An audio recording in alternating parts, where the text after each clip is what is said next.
I grew up working sheep around Kayenta, Arizona, right near the Utah line off US Route 16. Out here you learn early that the desert changes fast when the summer monsoons roll in. Dust 1 hour, a wall of rain the next, and lightning cracking down on open ground. In early August, after one of those storms, I was helping my neighbor Danny with his flock. His nephew was up near Dennahotso hauling hay. So it was just the two of us fixing fence and making sure nothing got out before nightfall. The pens sat about 15 minutes northwest of town, past the water tanks and out toward a shallow ravine that drained toward Segi Canyon. I'd been out there plenty of times. I'd never seen anything like what happened that evening. The ground was still soft from the downpour, and the air had that damp smell you only get after a desert rain. I was retying the wire at the south corner when I noticed one of the sheep standing oddly still in the far pen. It wasn't grazing, wasn't shifting weight, just locked in place. At first I thought it was sick, but then I saw the eyes. Sheep don't watch you the way people do. They don't track you side to side. This one did, following me as I moved along the fence line. I called out to Danny to check the count, and the thing snapped its head toward me. Before I could make sense of it, it broke into a run. Not the bounding, uneven gait of a sheep, but an awkward, upright sprint. It plowed straight through the woven wire, snapping cedar stays like matchsticks and tearing out the corner brace. My first thought was trespasser in a hide, trying to scare us or steal stock. We dropped tools and jumped on the ATVs. The ground was a mess, mud sucking at the tires, ruts deep from the earlier rain. The thing cut across open ground, its run jerky and off balance, almost like it couldn't decide whether to drop to all fours. It angled for the ravine and slipped down into the shadows. We stopped short, slid halfway into the wash, and found nothing but wet clay and a wall of willow roots. Upstream, a loose rock tumbled, but no movement followed. Back at the fence, we saw where it had gone through. There was wool on the barbs, but it wasn't coarse belly wool. It was cleaner, shorter, like it had been trimmed. In the mud around the break were two sets of tracks, hoof prints and human-sized barefoot impressions. The toes splayed wide, deep in the soft ground. Some had a toe drag like the person had an old injury. We told ourselves it had to be someone messing around. Still, when we locked the gates and headed out, I noticed the chain on the south entrance was wet again, the kind of slick you get from fresh sweat or rainwater. Only problem was it hadn't rained since the storm passed, and neither of us had touched it. The next morning we were both back at the pens before the sun was fully up. The storm had left the ravine slick, the clay still holding every print from the night before. Danny and I patched the section where the fence had been blown out, then started following the wash on foot. The rain had carved ledges into the banks and left slick tan shelves of packed clay. Not far from the break we found wool caught on rabbit brush, 6 feet up, well above where a ewe could have rubbed against it. On a flat stretch of mud the tracks reappeared, coyote paw prints, sheep hoof prints, and the same barefoot impressions from last night. They were deep, spaced long, and set heel to toe like someone running at speed. On one print the big toe splayed far from the others, almost sideways, as if it had been broken long ago. We drove into Kayenta later that morning for salt blocks. At the market we asked around without giving details. A couple of ranchers mentioned losing stock earlier in the summer, north toward Siley. Another said a place down near Chilchinbeto had lost lambs with no blood trail, just drag marks that stopped at the base of a rock face. Nothing about it sounded like coyotes. When we got back, Danny's Uncle Joe came by to drop off some feed.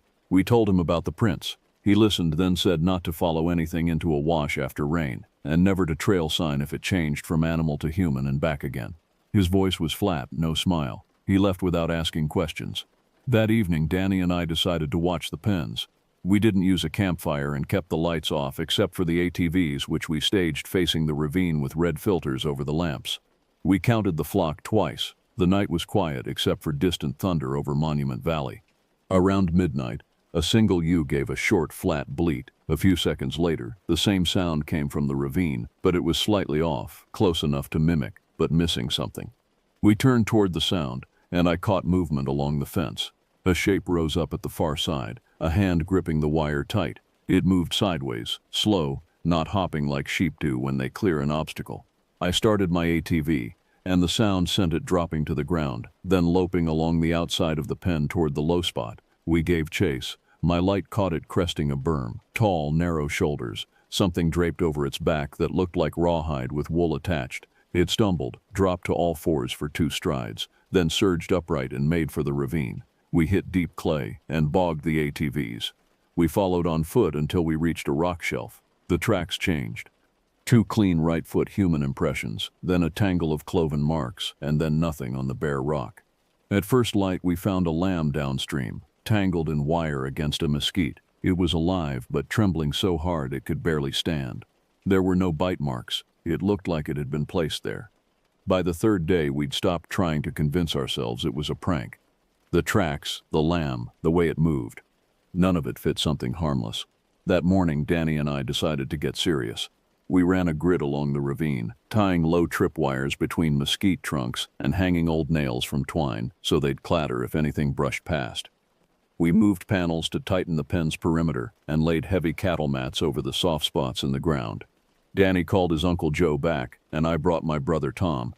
Both had worked stock for decades and knew how to read sign better than most. Nobody wasted time with stories or guesses. We just worked, each man taking a section to fortify. By mid-afternoon, Joe found something. On a side cut where the ravine undercut a sandstone shelf, he spotted a patch of sand that looked recently smoothed over. We belly-crawled under the ledge and found a shallow alcove. Inside was a rolled tarp, 2 old jackets, an army canteen, a coil of twine, and a pocket knife with fresh lanolin smeared along the edge.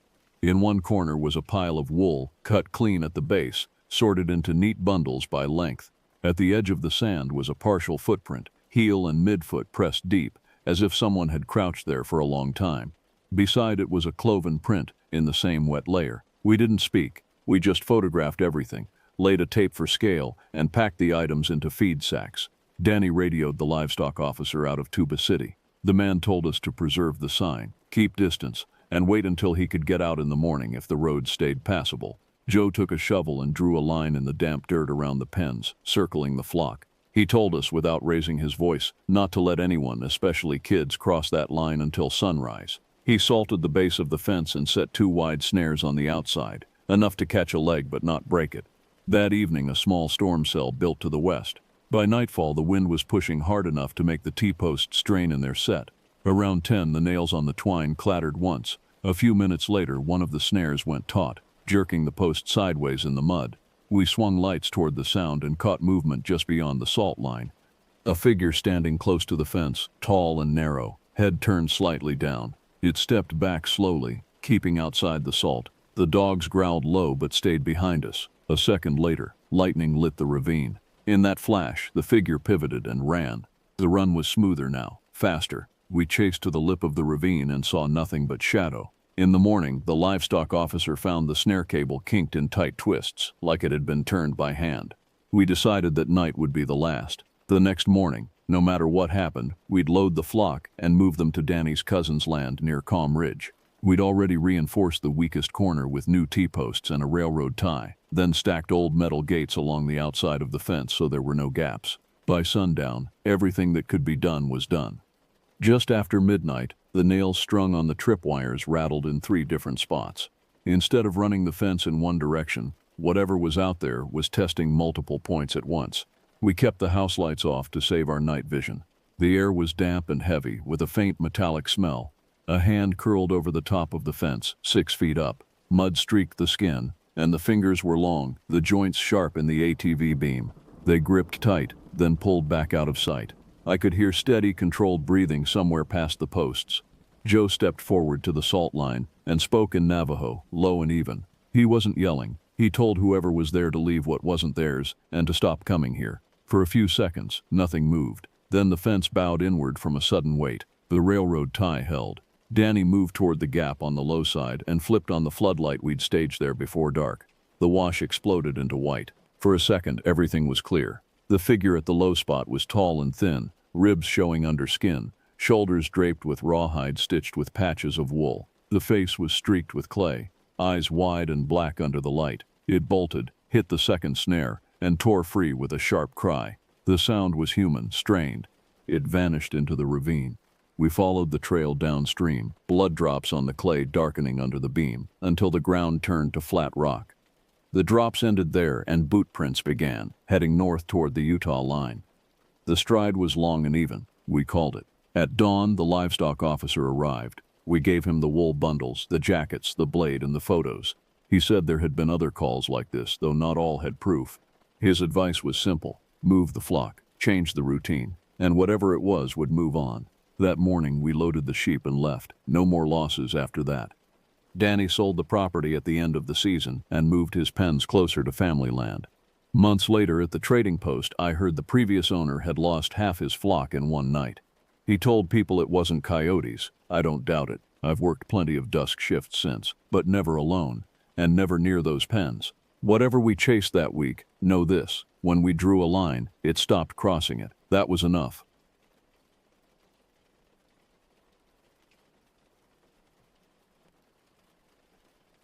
I went to Sedona in late October to hike West Fork Oak Creek after the crowds thinned out. I parked at the Call of the Canyon day use area off AZ 89A, paid at the kiosk, and crossed the little footbridge over Oak Creek. A cashier at a small market up the road had warned me that morning not to be in the canyon after dark. Things call your name there. I smiled and said I'd be back well before sunset. I'd heard the word skinwalker before, but only in stories people tell to fill silence. My plan was simple: walk a few miles in on Trail 108, shoot some long exposure photos of leaves in the water, and head out by 4:30. I left my headlamp in the glove box because I didn't think I'd need it. Cell service dropped to nothing at the trailhead. The first mile went the way everyone says it does: flat, well-worn path, shallow crossings, cold water that stung my ankles.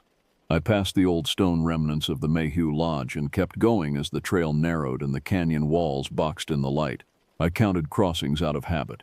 It keeps my pace in check and gives me a turnaround point. By the sixth crossing, the shade had a weight to it, but that's normal there. On the sandbar, I saw fresh boot prints from earlier hikers traced beside a line of elk tracks. The odd part was how the elk prints pivoted mid-step, not like a stumble. They kinked, then pointed back the way they'd come, clean and sharp, as if the animal had changed direction without lifting its hooves. I told myself the creek had undercut the edge and distorted the line. I kept moving. When it happened the first time, I was standing knee-deep, angle-stepping across. A man said my name from across the water in the exact tone my brother uses. Not just the sound, but his rhythm, the way he lands on the last syllable like he's trying to make me laugh. There was no one on the gravel tongue on that side. The sound carried well in there. I told myself it was a weird echo, that the canyon was bouncing a voice from farther down trail. I still put my phone in my chest pocket, force of habit when something makes me uneasy, and I started watching my turnaround time more closely. I hadn't told anyone I was here. My brother was at work 2 states away. I decided to push another 15 minutes, then head back. To test myself, I scraped a straight line in damp sand beside a cottonwood root with my trekking pole, just a marker for my own nerves. If it looked the same on the way out, I'd feel foolish for worrying. If it didn't, I'd still have a reason to move faster without inventing monsters. I hit crossing 8 outbound and turned around at a slow pool that mirrored a red wall. On my way back, the air felt cooler. My fingers were stiff from the water. I could hear hikers talking far behind me at first, then nothing. At the 11th crossing, I saw it, not a shadow or a shape in the corner of my eye. In the center of my own boot prints, right where the toes pointed back down canyon, someone had set a tiny stack of 3 smooth creek stones, still wet, balanced on a red leaf. I had walked through there 1 minute earlier. There were no other prints near it. I scanned the undercuts and the brush and crouched to look under the big log that bridged the creek. That's where I saw the forearms bare, long, with the hands flat on the wet sand. The fingers were spread wide, pressing down like they were testing the ground. The head in the shadow didn't move. It let out a soft sound, a wet whistle. Not words, but the shape of it could have been "come back if you were already spooked." I stood and walked backward into the water without turning my back, then eased myself to the opposite bank.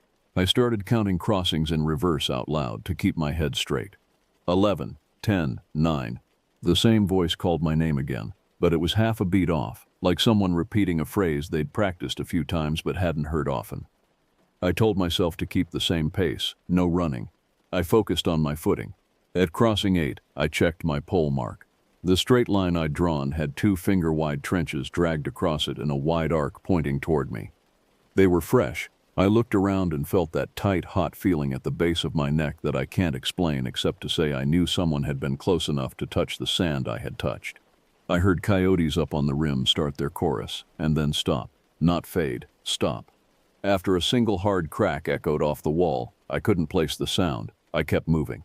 At one of the shallow bends, I glanced down and saw a second stone stack pressed onto my own heel print, leaf folded underneath the smallest rock. It wasn't there on my way in.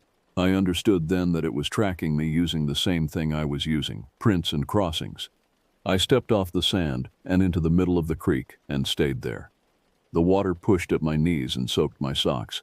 It was freezing, and I knew it was a good way to catch a cramp, but it would wash away anything that marked my line. I broke a thin cottonwood twig and tucked it behind my ear so I'd know how long I'd been in the channel once it drooped and fell. The next voice wasn't my brother's, it was my mother's. "Honey?" like she'd been shouting at a game, but softer, weighted with that worried tone she uses when she's trying not to scare me. It called my name from behind me and from ahead of me, close together, like the sound was pinned at both ends. Then, "Help me." She doesn't say sweetie the way I heard it said next. It was a detail that shouldn't have bothered me as much as it did, but it broke through the part of my brain that wanted to answer without thinking. I kept walking down the creek and started talking to myself to stay anchored. Footbridge, paved path, gate, highway. I said the names of the places between me and my car. Around a broad bend, there was a stretch of open gravel and shallow water. I saw it then, well upriver, not hiding. It moved on elbows and knees across the stones without splashing. The shoulders and hips rose and dropped in turns instead of together.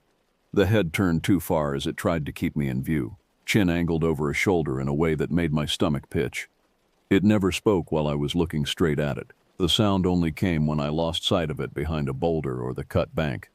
I realized that and kept my eyes down on the water and my feet. The twig fell from my ear. I didn't stop to pick it up. Light drains fast in there near the end of the day. I won't dress that up. Shadows were longer and darker, and the temperature dropped. The creek deepened to mid-thigh for a short span, and I pushed through as fast as I could. My teeth clicked from the cold. A bend gave me a thin band of brighter sky ahead where West Fork meets Oak Creek. I knew the footbridge wasn't far past that. I told myself I'd run from there. On the gravel tongue at the confluence, a shape angled out ahead of me on all fours, and then rose a little, and then lowered again. It didn't make sound. It turned its head toward me in that same too-far way, and I understood I didn't need to see its face to know I shouldn't be there. I ran. My boots slapped the wood of the footbridge. I cut onto the paved path, past the day-use signs and the restroom, through the small gate. I could see the road through the cottonwoods, that gray strip that meant other people and cars, and a different set of rules. I came out swinging my arms and waving. A silver SUV was passing northbound, and the driver braked hard when he saw me. I was already pulling at the back door handle. I didn't have a story ready. I said someone's following me, and pointed down the path. The woman in the passenger seat looked past me and then grabbed her husband's arm. We all watched the end of the path together. At the edge of the headlight cone, just outside the bright, something stood where the gravel meets the shoulder. It didn't step forward. It shifted weight, and then stilled. You can tell when a person doesn't want their face in light. That's the closest I can get to explaining it without adding what wasn't there. They told me to get in and they pulled out fast. I turned in the seat to watch the mouth of the path. Nothing followed us up 89A. I didn't see anything move along the shoulder. My hands shook so badly I dropped my phone into the footwell twice. When I could talk without my voice breaking, I asked them to take me back to the trailhead parking lot. They said they would wait with me until the sheriff arrived. I called 911 and gave my location and a short version of what I'd seen. I kept it to facts. I was followed by a person in the canyon. Stone piles appeared on my prints. Someone called my name in voices I recognized. I didn't try to convince the dispatcher of anything. I didn't try to name it. A deputy from the Coconino County Sheriff's Office met me in the lot, took a statement, and told me to come back the next day in daylight to walk him to my car and check for damage. He offered to drive the loop with his lights on before I left. I said yes. I didn't sleep well. The next afternoon I met the same deputy off 89A, and we walked to my car together in the day-use lot. He shined his light along the doors and bumpers out of habit. On the rear quarter panel he found what he called smears.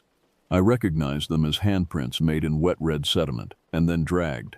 They were lower than they should have been for an adult standing upright. He rubbed one with his thumb, and it stained the skin. He took photos for the report. He didn't say much else. Only later did I check my phone. The voice memo app had recorded 5 minutes by accident. I must have bumped it when I shoved the phone into my chest pocket. It's mostly running water, and the sound my jacket makes when I'm breathing hard. And twice in that mess, someone calls my mother's name in a hoarse voice, not mine, hers. I texted her from my motel and asked where she'd been that afternoon. She was at home in another state. I didn't send her the audio. I emailed myself the file and printed the 911 log when I got home. I posted a screenshot of the waveform and the incident number with this account. I don't post the sound. The ranger who returned my call logged it as harassment, suspicious person. That's fair. I don't have faces or names. A coworker of mine who is Navajo listened to me once, didn't interrupt, and then said one word and left it at that.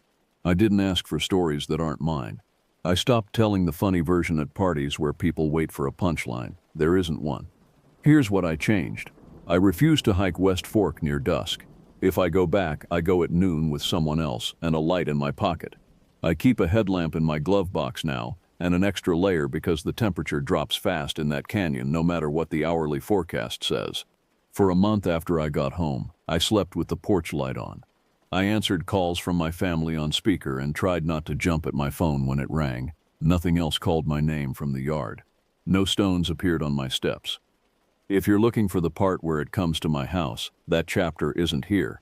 If you want proof, you'll get what I have. The call log, the incident number, photos of the exact crossings where I found the stacks during the day when it's just a pretty place. The rest is the part I'm asking you to believe or not. If you go, turn around earlier than you think. Count your crossings. Stay out of the sand if something starts marking your prints. And if the canyon gets personal, if someone you love starts calling you from 2 directions at once, don't answer. Walk the creek until you see the footbridge. Keep your eyes on the water and the way out. I did, and nothing followed me onto the highway. That's the only reason I'm the one writing this.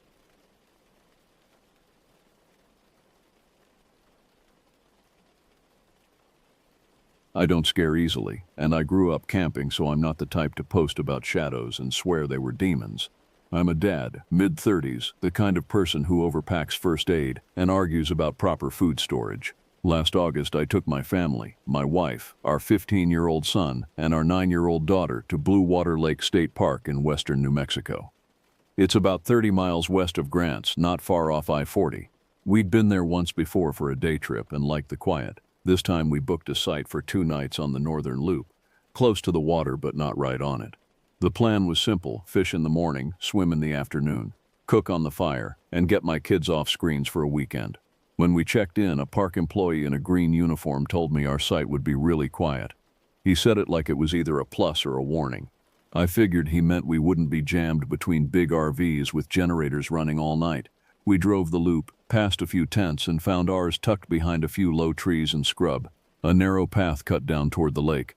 You could see boats out on the water, small aluminum rigs with outboard motors, and a couple of kayaks. The sky was clear blue, and it felt like every family should have a day like that. I'll say this up front: the place is beautiful in the daylight. We set up without trouble. I hammered stakes while my wife unrolled sleeping bags. Our son Miguel spent a good half hour skipping rocks with decent form. Our daughter Sophia collected chalky, sun-bleached pieces along the trail and lined them up on a flat rock like a museum display. The smell out there is familiar: sage, dry dirt, hot sun. A raven flapped overhead once, and that was the loudest thing we heard all afternoon. There isn't much to complain about at Blue Water Lake when the sun is high. Around 6, a breeze died off and the heat settled, so we drove to the little store in Grants for ice and snacks. On the way back, we took NM 612 from the south, the road that angles in toward the park entrance. The kids were quiet in the back, the way kids get when they're worn out from the air and the sun. I remember thinking I'd sleep like a rock. We ate, cleaned up, and were in the tent by 10:30. I set the cooler in the shade, stashed trash in the car, and latched the windows on the SUV. Routine stuff. I woke up the first time around 12:20 a.m. I know because I checked my watch. The tent was warm and still. My wife was on her side facing away from me. On the other side of the tent, the kids had rolled toward each other in their bags and made a pile of limbs. I lay there listening to the absolute quiet. No motor from the lake, no wheels on gravel, no people talking around a fire. Just air and the nylon of the tent when I moved. I fell asleep again without thinking much about it. The second time I woke, it was because something stepped close to the tent. Not rustling, this was weight on dirt. One step, then nothing. I held my breath and waited for the next one. My heart knocked around for a few seconds, and then I told myself it was a raccoon or maybe one of the stray dogs that wander through parks sometimes. I've had bears push around cook boxes in Colorado and elk walk right through campsites in Utah. You learn when to intervene and when to let an animal pass. I kept still and listened. Another step, slow, like a person taking care not to make sound. I sat up and unzipped the sleeping bag. My wife's hand found my leg in the dark. I told her quietly it was probably nothing, that I was going to look. I didn't want the kids to wake up to me crawling around. I grabbed the flashlight from my shoe and angled it at the zipper. I took a breath, lifted the flap, and stepped out in my socks. The air outside felt like it does at 2 in the morning in August, warmer than it should be, close, a little stale. I clicked on the light. The circle caught the nearest tree trunks, the picnic table, an empty space above the dirt. I traced the beam in a slow half circle. The light hit something standing by the tree line. It looked like my son. He was 25 feet away, just past the edge of our sight where the ground drops toward the trail to the water. The face, the hair, the height, it was close enough that my brain filled in the details and said, "That's your kid." Except behind me, inside the tent, I could hear Miguel's steady breathing, and I could see 2 shapes in the nylon. I raised the light higher on purpose, straight into the face. Miguel has a small scar on his right eyebrow from a skateboard fall. The thing had it too, but not exactly. It was too centered, like a copy made from a description. The skin around it looked stretched, and it blinked. If you want to know what reset my thinking from sleep mode to full danger, it was the blink. The eyelids moved up instead of down. Bottom to top, smooth. No eyelash flutter, no reflex squint. The mouth was slightly open, and every few seconds it opened wider without the jaw hinging the way it should. The light didn't make it squint. People flinch when a bright light goes in their eyes at night. This didn't. "Miguel," I said, testing the name in a level voice. Not loud, not a challenge, just his name, nothing. I took a small step to my right to angle the beam. It rotated toward me, slow, like someone learning how to move shoulders. The arms hung straight, too straight, fingertips not curling. The posture was wrong. I picked up a rock from the ground because I needed the world to act like the world. I lobbed it into the dirt near its feet. The rock bounced and skittered. It didn't react, not a flinch. That's when fear flattened everything. I don't mean panic. I mean clarity with an edge. My arms prickled. I remembered there's a knife in the cookbox, a hatchet in the SUV, a whistle snapped to my backpack. None of those things mattered against something I couldn't categorize. I said, "You need to leave," because that's what came out. It took a step. The knee lifted too high, and then the foot came down like it was testing the ground. Another step, same odd motion. That's when it moved. 1 second it was slow, and the next it ran into the trees in a straight line so fast I lost it at the edge of my light. No buildup, no panting, just gone. The only sound was brush moving apart, then everything was still again. I stood there until my arm shook from holding the flashlight up. I turned it off to save the battery, went back inside, and zipped the tent. My wife whispered, "What?" I told her I saw someone at the tree line, and that I probably scared them off, and that we'd pack at first light. I felt her hand grip my arm. "I know what people will say. Wake the kids, get in the car, leave immediately." I thought about it. The problem is it takes time to get 2 kids into a vehicle when they're asleep and confused, and the distance between the tent and the car felt like an exposed path.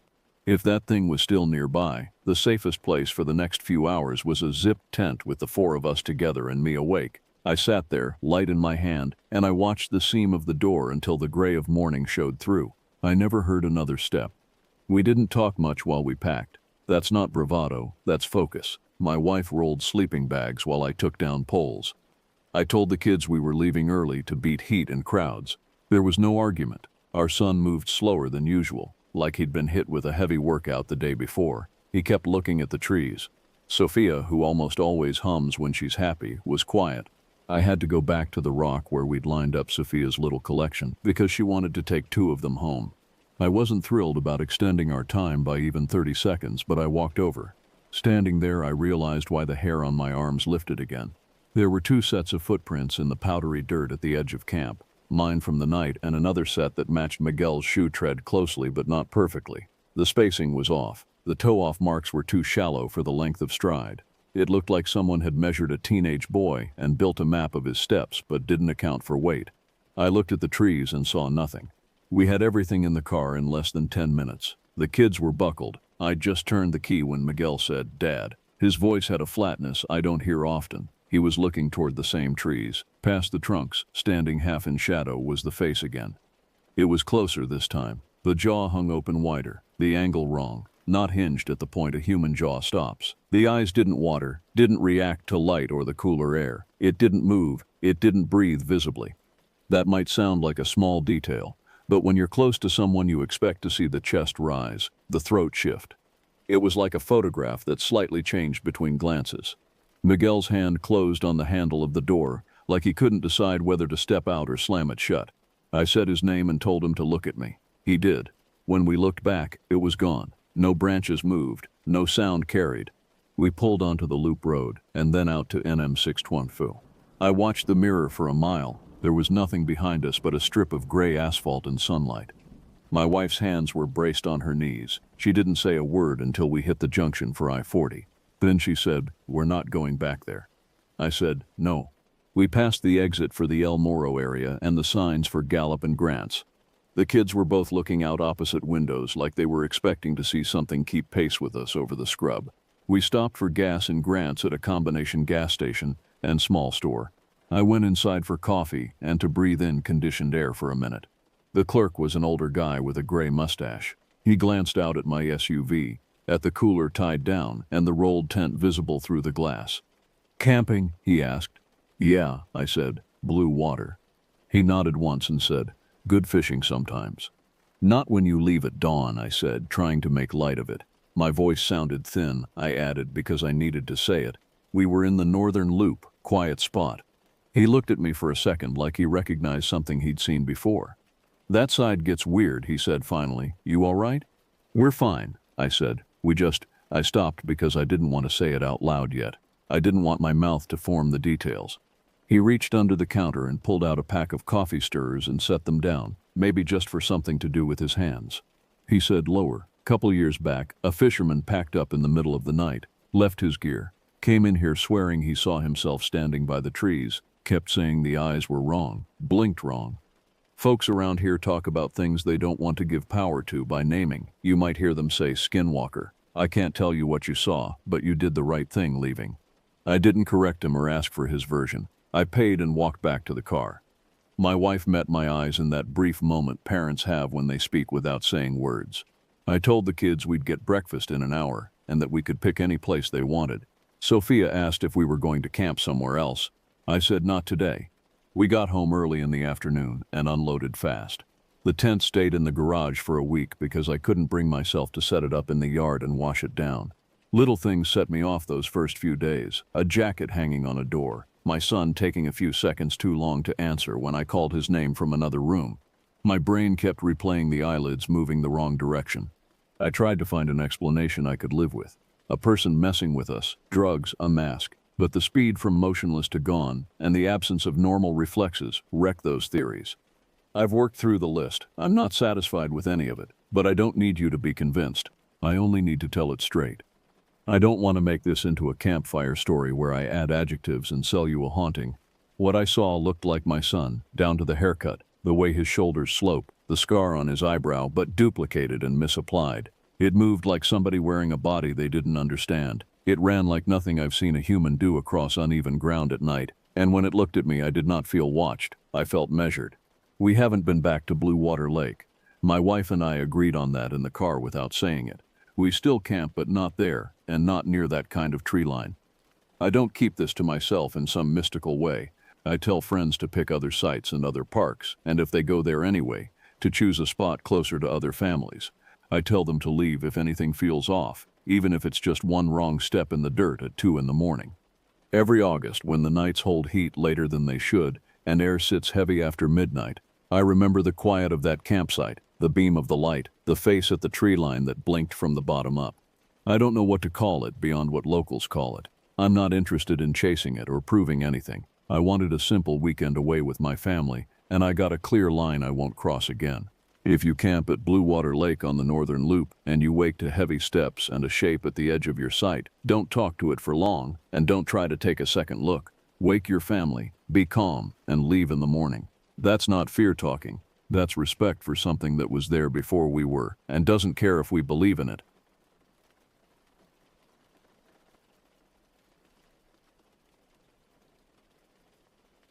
The alarm clock's harsh buzzing cut through the pre-dawn darkness at 4:45 a.m. on that crisp April morning in 2019. At 17, I had grown accustomed to these early starts, but something felt different as I pulled on my worn jeans and flannel shirt.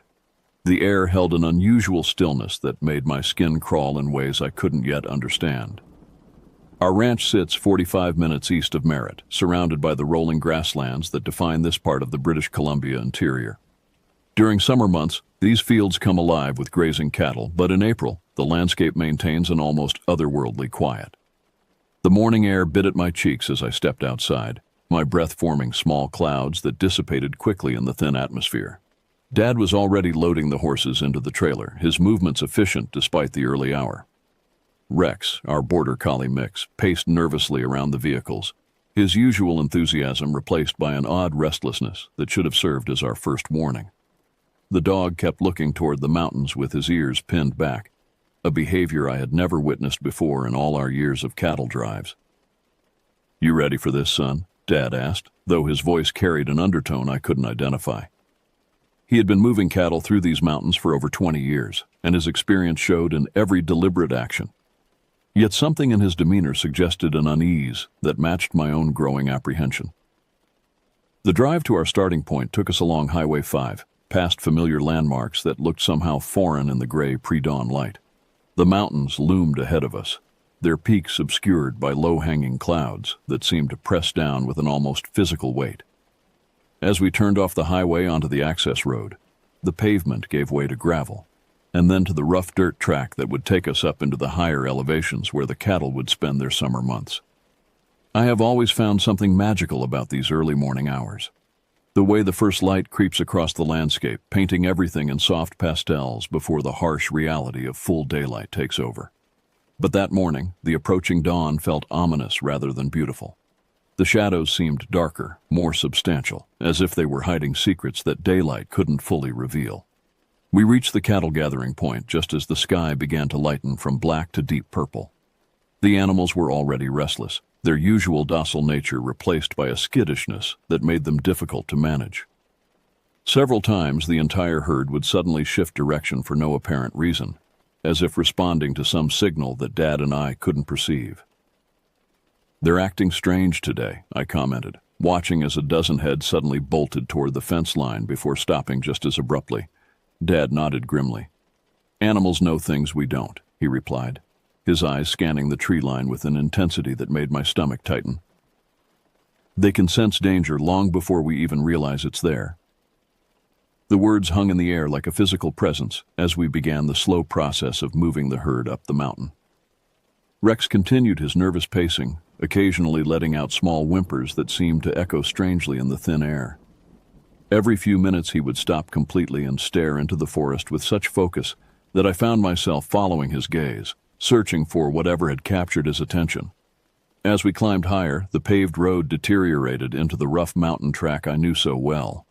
But even this familiar route felt alien that morning. The usual sounds of the forest, bird calls, rustling leaves, the distant sound of water flowing over rocks, were conspicuously absent. Instead, there was only the steady rhythm of hooves on packed earth and the occasional creak of leather as Dad shifted in his saddle. The silence pressed against us like a living thing, making every small sound seem amplified and threatening. When a pine cone fell from a tree and hit the ground nearby, both Dad and I jumped as if we had heard gunfire. Rex's ears would perk up at random intervals, responding to sounds that remained beyond our human perception. "How much further to the gate?" I asked, though I knew the answer. The question came from a need to break the oppressive quiet rather than any real uncertainty about our destination. "Another mile, maybe 2, Dad replied, but his voice was tight with a tension that hadn't been there an hour earlier. "We'll push them through to the grazing area and then head back. Should be an easy day." As the words left his mouth, a sound drifted through the trees that made my blood freeze in my veins. It was distant and indistinct, but unmistakably unnatural. Not quite animal, not quite human, but something that fell uncomfortably between the two. Rex immediately began growling, his hackles raised as he turned toward the source of the sound. The cattle responded instantly, clustering together in a tight group with their heads raised and nostrils flaring. Several of the older cows began making low, distressed sounds that I had never heard before. The horses grew increasingly difficult to control, fighting the reins and trying to turn back down the mountain. "Did you hear that?" I whispered, though the words seemed to carry farther than they should have in the still air. Dad's face had gone pale beneath his weathered tan. "Keep the cattle moving," he said quietly. "Don't look back, don't stop, just keep them moving forward." But as we continued up the mountain track, I couldn't shake the feeling that something was following us. Not watching from a distance, but actively tracking our progress through the forest. The sensation of being observed grew stronger with each step, until it became almost unbearable. The forest closed around us like a living trap as we pushed deeper into the mountain wilderness. What had started as a routine cattle drive was transforming into something far more sinister with each passing minute. The trees seemed to lean inward, creating a tunnel of shadows that swallowed the weak morning light and left us moving through a perpetual twilight. Rex's behavior had become increasingly erratic. The dog that usually ran alongside the cattle with boundless energy now stayed close to the horses, his body pressed low to the ground in a submissive posture I had never seen him adopt. Every few yards, he would stop completely and stare into the dense undergrowth to our left, away from the highway. His growls had become more frequent and more urgent, building to a crescendo before suddenly cutting off as if someone had thrown a switch. The silence that followed these growling episodes was what truly unnerved me. In all my years of working in these mountains, I had never experienced such complete absence of natural sound. There should have been dozens of bird species calling from the canopy above us. Squirrels should have been chattering and scampering through the branches. The forest should have been alive with the small sounds of countless creatures going about their daily routines. Instead, there was nothing. Nothing except the steady rhythm of hooves on packed earth and the occasional creak of saddle leather. Even our breathing seemed unnaturally loud in the oppressive stillness, as if the forest itself was holding its breath in anticipation of some terrible event. "Dad," I said, my voice barely above a whisper, "what's wrong with the forest?" He didn't answer immediately, but I saw his hand move unconsciously to the rifle secured to his saddle. The gesture was subtle, but it sent a fresh wave of fear coursing through my system. In all our years of working together, I had never seen him display such obvious concern about our safety in these familiar woods. The cattle were becoming increasingly difficult to manage. Animals that normally moved docilely up the mountain were now constantly trying to turn back toward the highway. Several times, the entire herd attempted to bolt as a unit, requiring Rex and both horses to work frantically to keep them moving in the right direction. Their eyes showed white around the edges, and many of them were producing the stressed vocalizations that cattle make when they sense immediate danger. As we climbed higher, the vegetation began to change. The mixed forest of pine and aspen gave way to denser stands of spruce and fir, their branches interlocking overhead to create an almost impenetrable canopy. The path narrowed considerably, forcing the cattle into a single-file line that stretched out behind us like a living chain. This formation made them even more vulnerable and increased their obvious anxiety.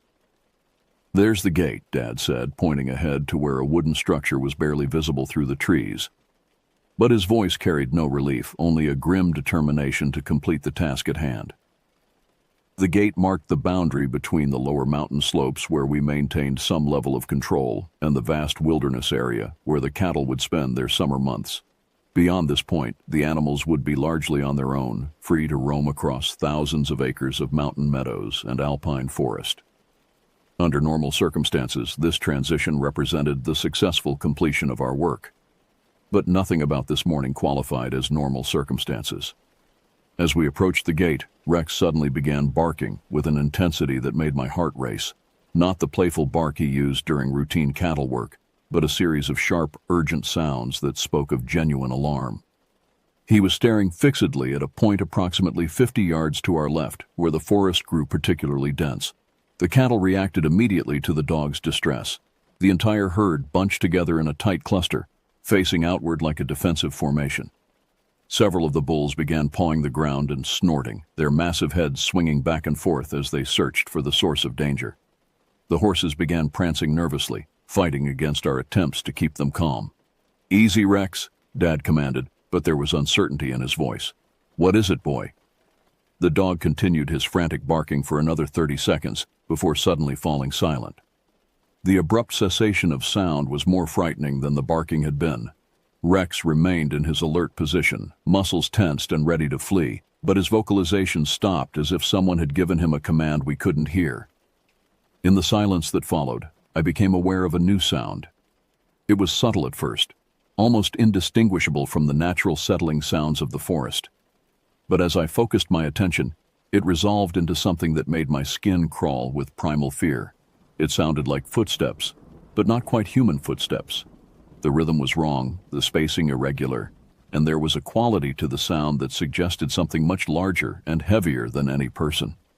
The footsteps seemed to be moving parallel to our route, staying hidden in the dense forest but matching our pace exactly. Sometimes they would fall behind, forcing us to wonder if we had imagined them entirely. Then they would surge ahead, always staying just beyond the range of our vision but close enough to remind us of their presence. "Dad," I whispered, my voice tight with fear. "Something's following us." He nodded grimly. "I know. Just keep the cattle moving. We need to get through that gate and get them settled. Then we'll figure out what to do next." But even as he spoke, I could see the doubt in his eyes. This was his mountain, his territory, and he had never encountered anything like what we were experiencing. The confidence that came from decades of experience was being replaced by the kind of fear that comes from confronting the unknown. As we reached the gate, I dismounted to open it, my hands shaking as I worked the latch mechanism. The metal was cold against my palms, and I noticed that my fingers left visible moisture marks on the steel surface. My body was producing adrenaline at a rate that left me feeling simultaneously hyper-alert and nauseated. The cattle moved through the gate with obvious reluctance, constantly looking back over their shoulders as if expecting pursuit. Even after we had driven them a considerable distance beyond the boundary, they remained clustered together rather than spreading out to graze as they normally would. "There's the pond," Dad said, pointing to a small body of water that served as a natural resting point during the cattle drive. "We'll let them drink and catch our breath." But as we approached the familiar landmark, I realized that our troubles were far from over. In fact, they were just beginning. The pond sat in a natural clearing surrounded by towering spruce trees, their dark branches creating a cathedral-like space that normally felt peaceful and secure. But as our small convoy of cattle, horses, and humans entered this familiar sanctuary, the oppressive atmosphere that had been building throughout the morning reached a new level of intensity. The cattle immediately spread out around the water's edge, their heads dropping to drink with the desperate urgency of animals who sensed their time might be limited. But even as they satisfied their thirst, they remained alert, ears constantly moving and eyes darting toward the surrounding forest. Several of the older cows positioned themselves between the pond and the tree line, as if trying to shield the younger animals from some perceived threat. Dad and I dismounted near the center of the clearing, ostensibly to rest our horses and enjoy the spectacular view that opened up beyond the pond. From this elevation, we could see across the valley to the Cascade Mountain Range, with its snow-capped peaks gleaming in the morning sunlight. Closer to us, Stojama Mountain rose from the forest like a green sentinel, its slopes covered in the dense coniferous growth that characterized this region. But the beauty of the landscape was overshadowed by the growing sense that we were being observed. The feeling had intensified during our climb to the pond, evolving from a vague unease to a certainty that hostile eyes were tracking our every movement. Rex remained pressed against my legs, his usual enthusiasm for exploring new territory completely absent. "Look at that view," Dad said, but his words sounded forced, as if he was trying to convince himself that everything was normal. "Never gets old, does it?" I nodded, but my attention was focused on the tree line below us. The clearing was positioned on a natural terrace, with the forest floor dropping away sharply on three sides. From our vantage point, we could see down into the canopy for several hundred feet, watching the tops of the trees sway gently in the mountain breeze. That's when I saw it.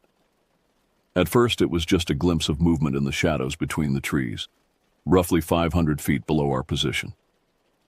My brain initially processed it as a large animal, a bear perhaps, or an elk moving through the underbrush.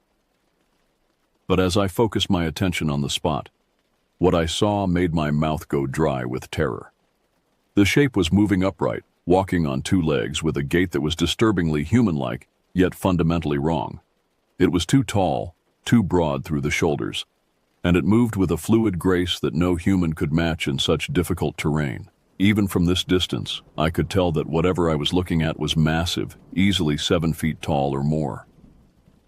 "Dad," I whispered, my voice barely audible even to myself. "Look down there, at about 2 o'clock from that dead snag." He followed my gaze, and I watched his face drain of color as he spotted the same figure that had captured my attention. For several seconds, we both stood frozen, trying to process what we were seeing. The creature, for lack of a better word, continued its methodical progress through the forest, apparently unaware that it was being observed. "Is that a person?" I asked, though my brain was already rejecting that possibility. Dad shook his head slowly. "No person I've ever seen," he replied, his voice tight with concern.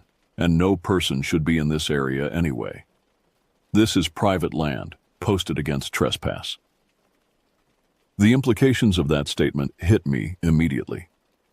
Just the week before, Dad and his crew had discovered evidence of illegal activity on the ranch, tire tracks and equipment that suggested people were accessing the land without permission to engage in activities that could damage the grazing areas. The presence of an unauthorized individual in such a remote location raised the possibility that we were dealing with something much more dangerous than wildlife. "I'm going down there to check it out," Dad said, swinging back into his saddle. "You stay here with the cattle and make sure they don't scatter." "Dad, wait," I started to protest, but he was already spurring his horse toward the trail that led down into the forest. I watched him disappear into the trees, leaving me alone in the clearing with 30 head of increasingly agitated cattle and a dog that seemed to be on the verge of a complete nervous breakdown. The minutes stretched like hours as I waited for Dad's return. The cattle had finished drinking but showed no inclination to spread out and begin grazing. Instead, they remained clustered in a tight group near the center of the clearing, their attention focused on the tree line where Dad had disappeared. Rex had stopped whimpering but remained pressed against my legs, trembling with tension. The silence of the forest was now complete. Not even the whisper of wind through the branches disturbed the oppressive quiet. It was as if the entire mountain ecosystem had shut down, waiting for some terrible event to unfold. The normal sounds of life, insects buzzing, birds calling, small animals moving through the underbrush, had vanished entirely. When Dad finally reappeared, his face was white with shock, and his hands were shaking as he guided his horse back up the slope. The confident rancher who had descended into the forest 20 minutes earlier had been replaced by a man who looked as if he had seen something that challenged his understanding of the natural world. "What did you find?" I called out as he approached, though part of me didn't want to hear the answer. He dismounted near where I was standing and looked around the clearing, as if seeing it for the first time. When he spoke, his voice was barely above a whisper, as if he was afraid that speaking too loudly might attract unwanted attention. "Son," he said, his eyes meeting mine with an intensity that made my stomach clench, "that isn't a person." The words hung in the air between us like a physical presence. I felt my world tilt slightly, as if the ground beneath my feet had suddenly become unstable. Everything I thought I knew about these familiar mountains was being challenged by an encounter that defied rational explanation. "What do you mean?" I asked, though part of me was already beginning to understand. Before Dad could answer, a sound echoed through the forest that made both of us freeze in terror. It started as a low rumble, almost like distant thunder, but quickly escalated into something that sounded like a massive tree falling. The crash seemed to go on forever, accompanied by the sound of breaking branches and disturbed wildlife. But what followed the crash was even more disturbing. In the sudden silence that followed, we could hear something moving through the forest with deliberate purpose. Not the random movements of a falling tree settling into place, but the organized sounds of something large and powerful making its way through the dense underbrush. Rex began whimpering again, a sound that cut through me like a knife. The cattle moved even closer together, forming a defensive circle that spoke to instincts developed over thousands of years of evolution. And in that moment, I realized that we were no longer the dominant predators in this environment. We had become prey. The crash that echoed through the forest marked a turning point in our mountain ordeal. What had been an unsettling morning of strange sounds and eerie sensations suddenly transformed into something far more immediate and threatening. The deliberate sounds of movement that followed the crash left no doubt that whatever we were dealing with was actively aware of our presence and was taking steps to respond to it. "We need to leave," Dad said, his voice carrying the authority of someone who had made a command decision. "Right now, get mounted and let's get these cattle moving." I swung back into my saddle with movements that felt clumsy and uncertain.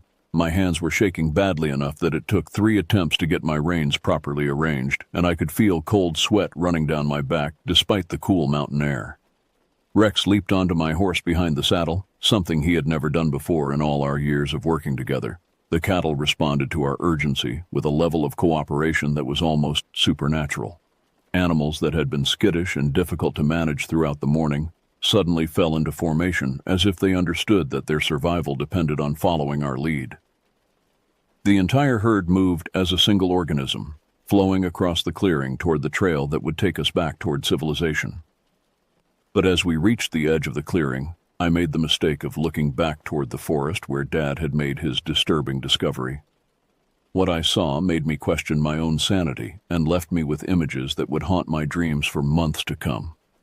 A massive pine tree, easily 4 feet in diameter and over 100 feet tall, lay stretched across the forest floor where it had been standing upright just minutes before. The tree appeared to have been pushed over rather than falling naturally, as evidenced by the way its root system had been torn from the earth in a pattern that defied explanation. Fresh earth still clung to the exposed roots, and several smaller trees had been crushed beneath its massive trunk. But what truly terrified me was the movement I could see in the shadows beyond the fallen giant. Dark shapes flitted between the standing trees with a speed and agility that seemed impossible for creatures of such apparent size.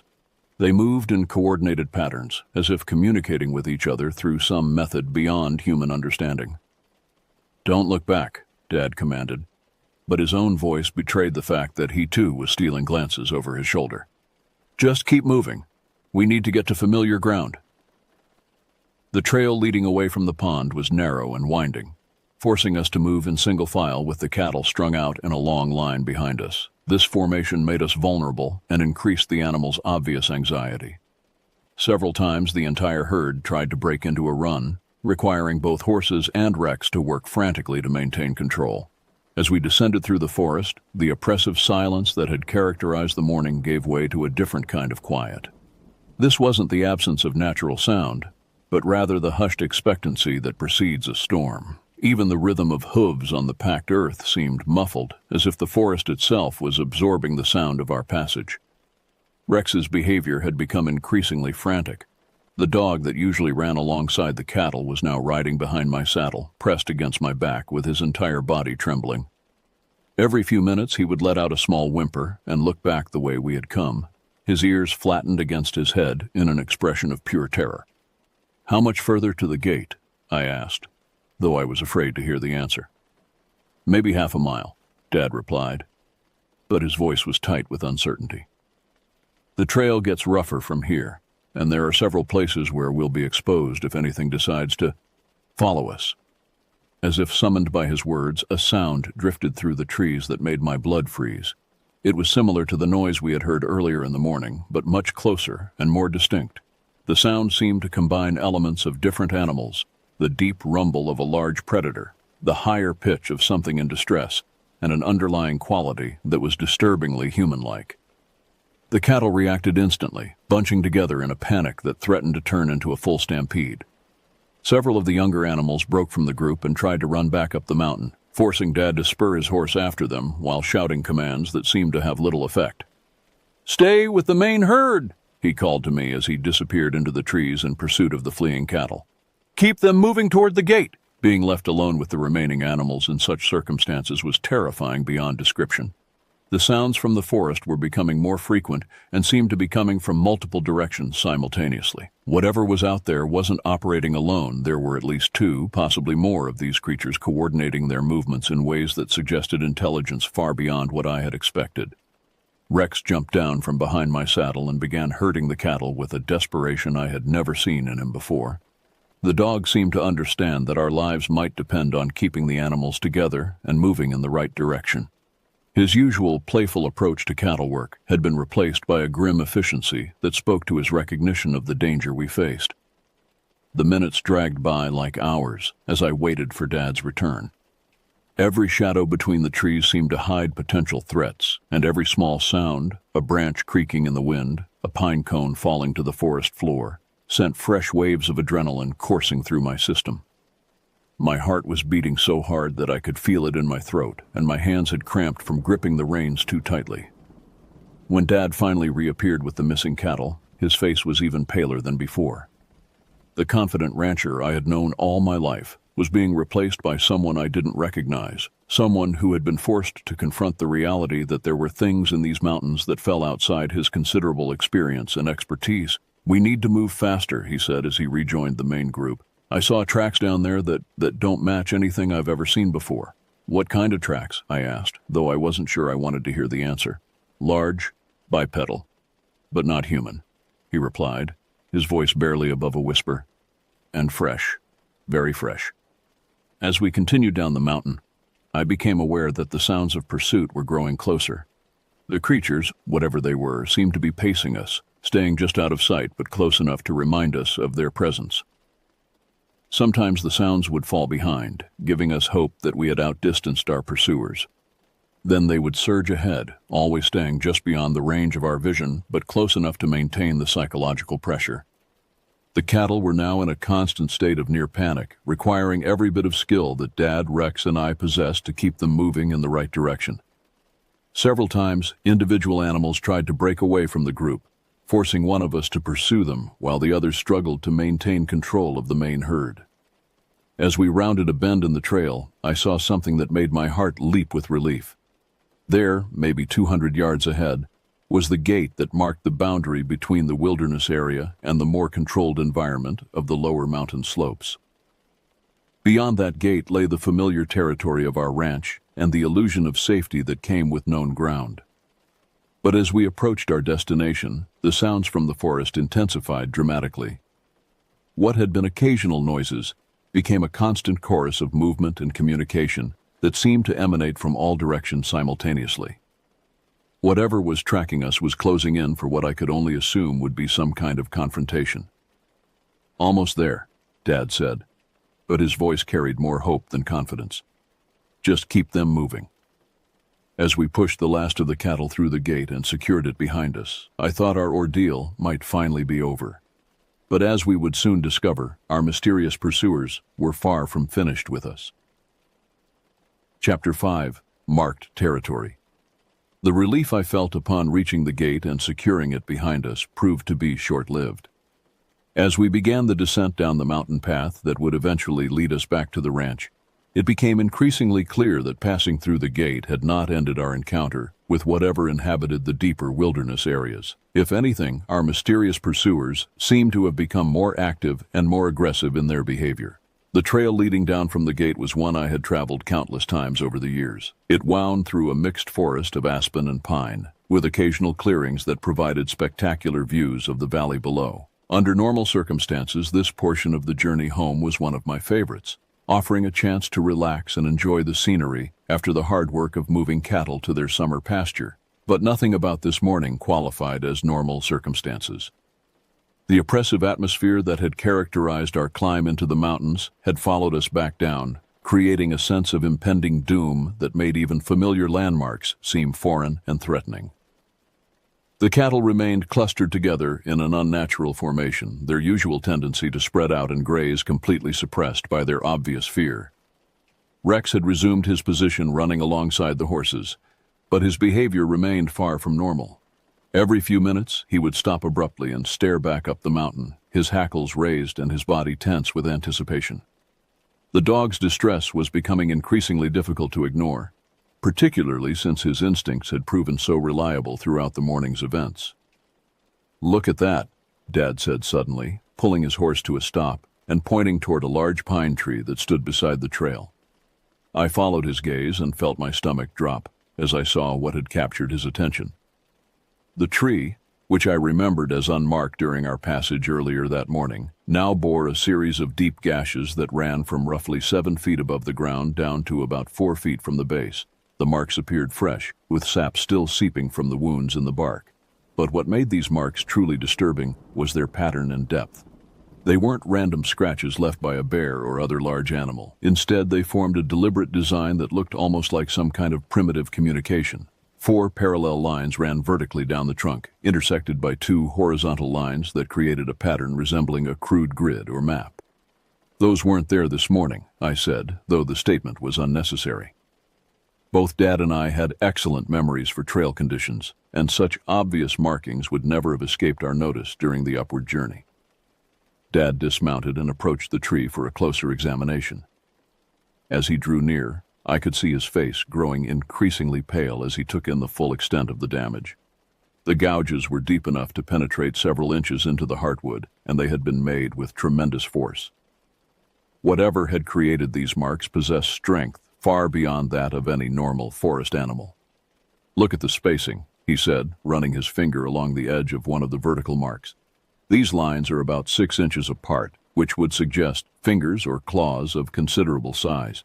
But the depth and precision suggest tool use rather than natural weapons." The implications of his observation sent a fresh wave of fear coursing through my system.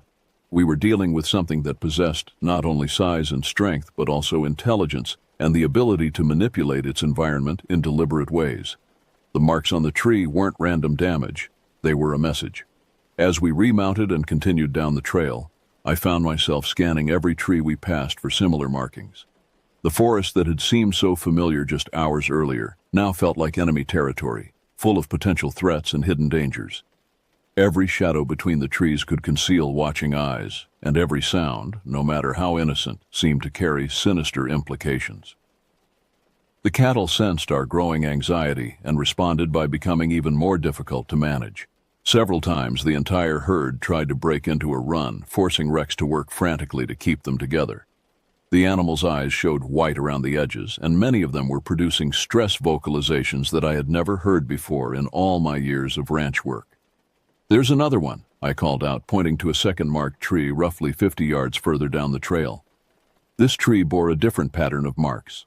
3 vertical lines crossed by a single horizontal slash, all carved with the same precision and depth as the first set.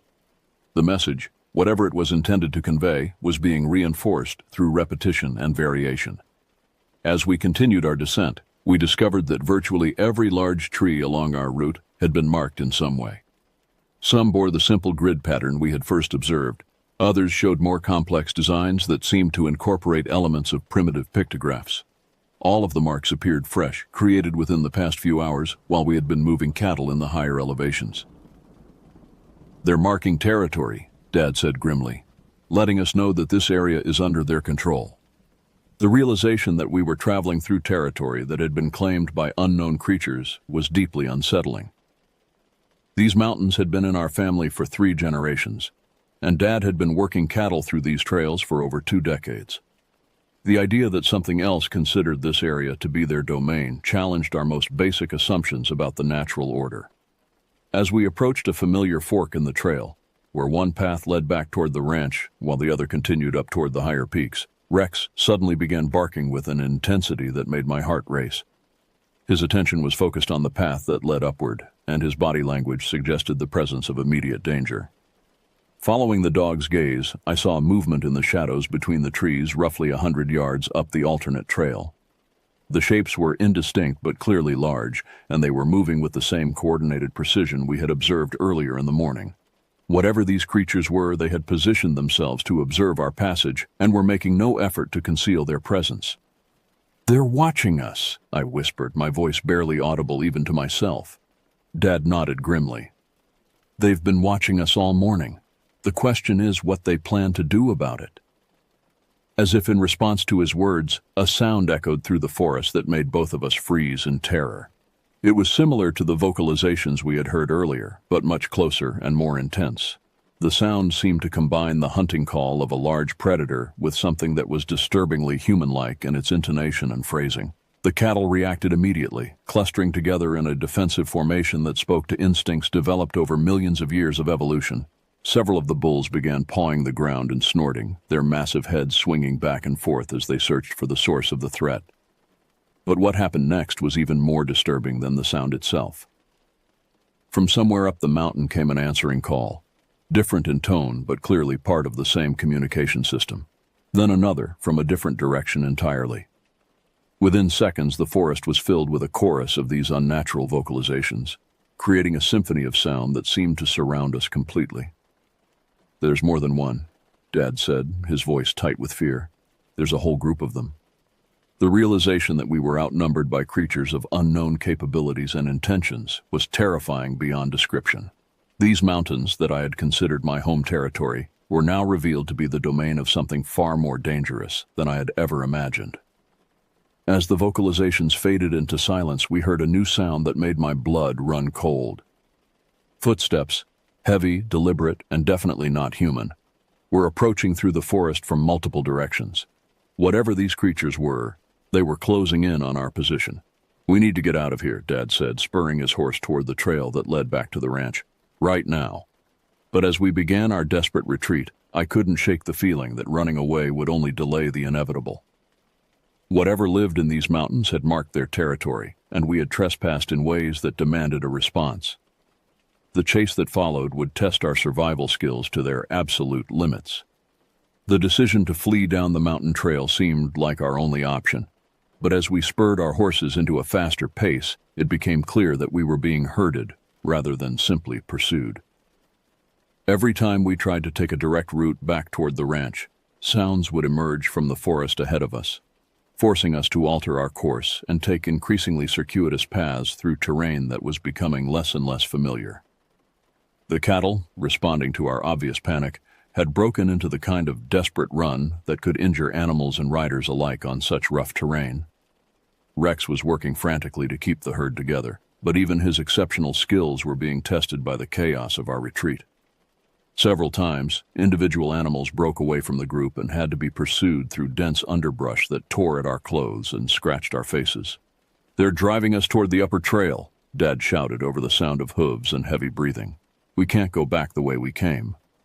The upper trail was a rough path that followed the ridgeline for several miles before descending toward the ranch through a series of switchbacks that were difficult to navigate under the best of circumstances. Taking that route would add hours to our journey and force us to travel through some of the most remote and exposed terrain in the entire area. But as sounds continued to emerge from the forest on both sides of our intended route, it became clear that we had no choice. Whatever was pursuing us had effectively cut off our escape routes and was forcing us to take the path that led deeper into their territory rather than toward the safety of civilization. The upper trail began with a steep climb that left our horses blowing hard within the first few hundred yards. The cattle were struggling even more, their sides heaving as they fought to maintain the pace we were demanding. Several of the older animals were beginning to show signs of exhaustion that could lead to collapse if we didn't slow down soon. "We have to rest them," I called to Dad, though the words felt like an admission of defeat. He nodded grimly and signaled for a halt near a small clearing that offered some visibility in all directions. The cattle immediately spread out and began the heavy breathing that indicated severe stress, while our horses stood with their heads hanging and their flanks covered in sweat.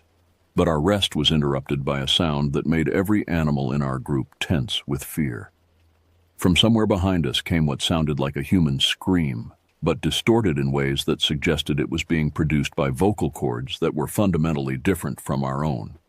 The sound rose and fell in patterns that seemed almost musical, but with an underlying quality that spoke to predatory intelligence.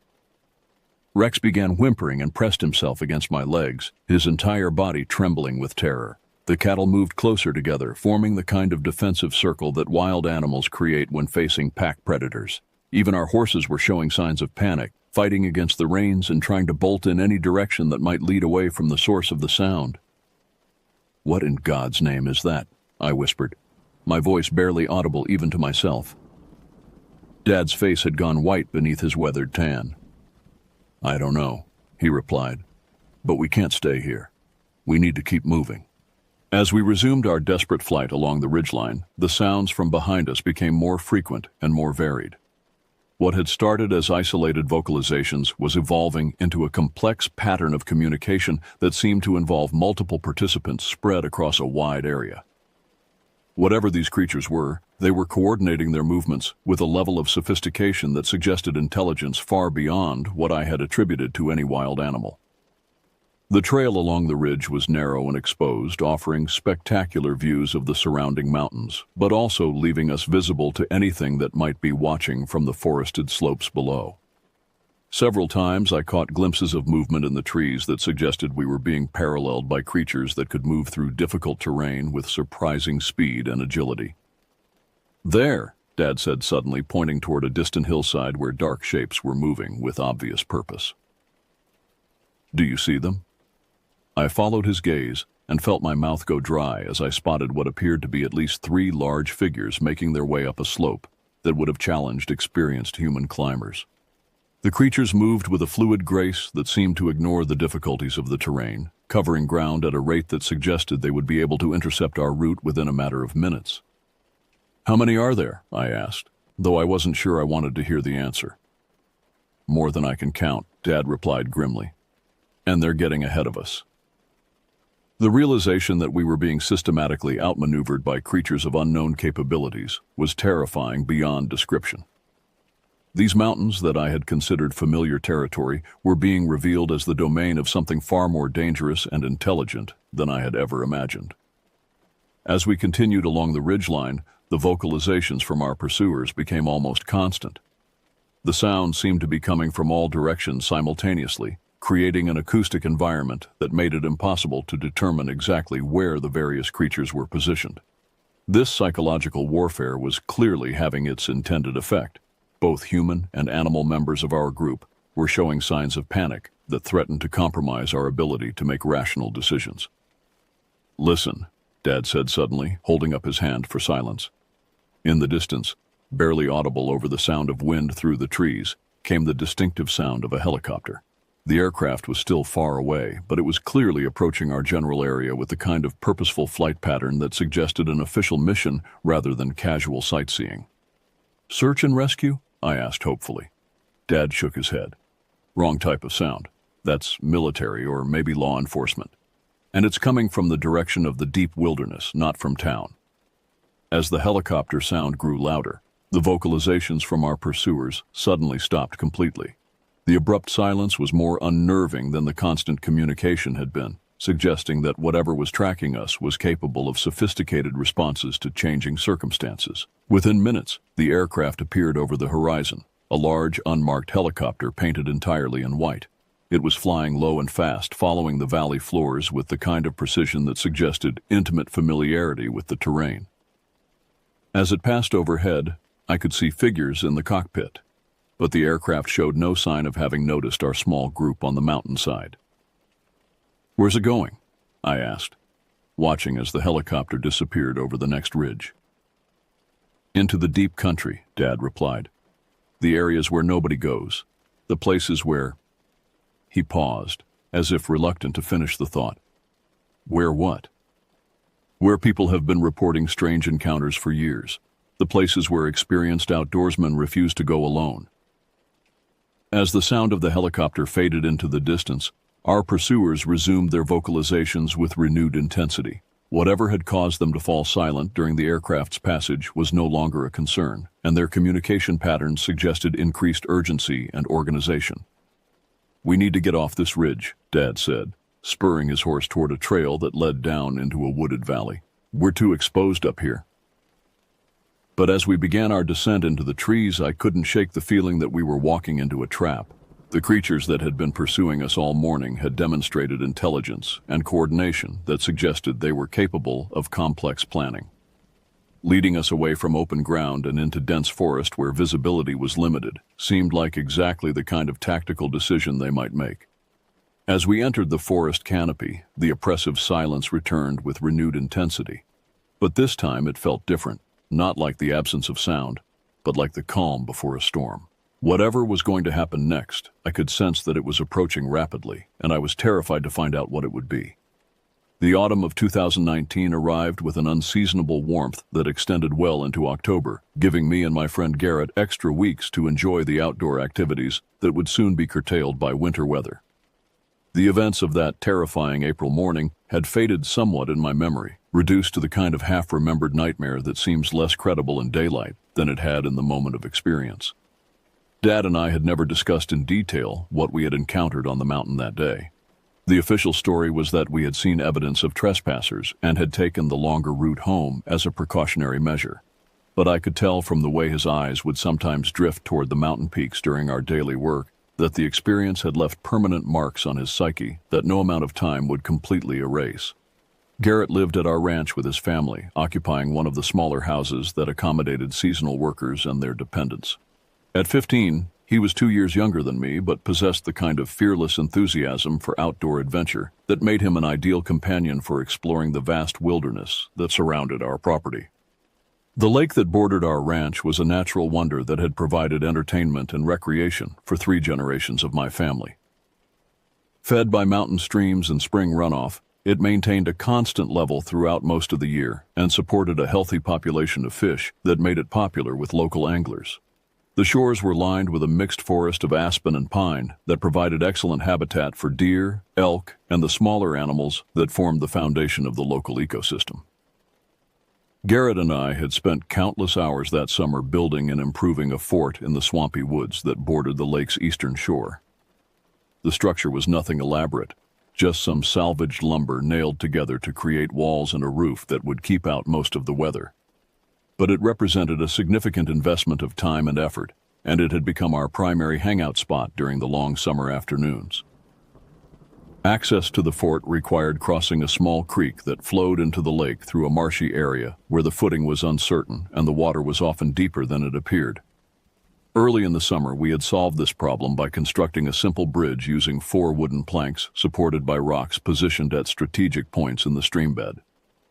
The bridge had served us well throughout the summer months, supporting not only our own weight, but also that of the various supplies and materials we had transported to improve our fort. It was sturdy enough that we had never given any thought to its structural integrity or worried about its ability to continue serving our needs.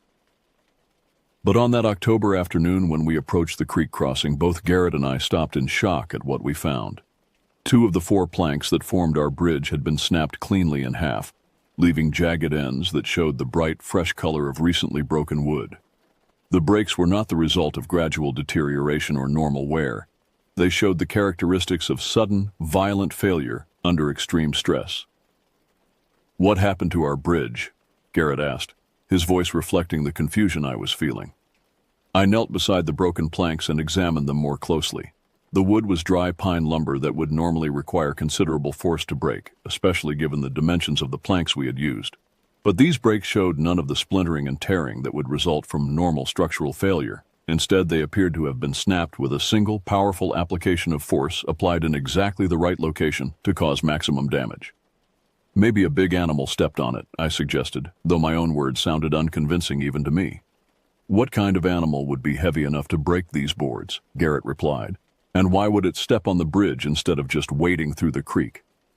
The questions were valid, and they highlighted problems with the innocent explanation I was trying to convince myself to believe. The creek was shallow enough that any large animal could easily ford it without using our bridge, and the placement of the breaks suggested that whatever had caused the damage had deliberately targeted the bridge, rather than accidentally encountering it. But I wasn't ready to confront the alternative explanations that were beginning to form in the back of my mind. The events of the previous spring felt like ancient history, and I had successfully convinced myself that they had been the result of overactive imagination, combined with the kind of ordinary wildlife encounters that were common in such remote areas. "Probably just got overused," I said, forcing confidence into my voice that I didn't really feel. "We'll fix it later. Let's just jump across for now."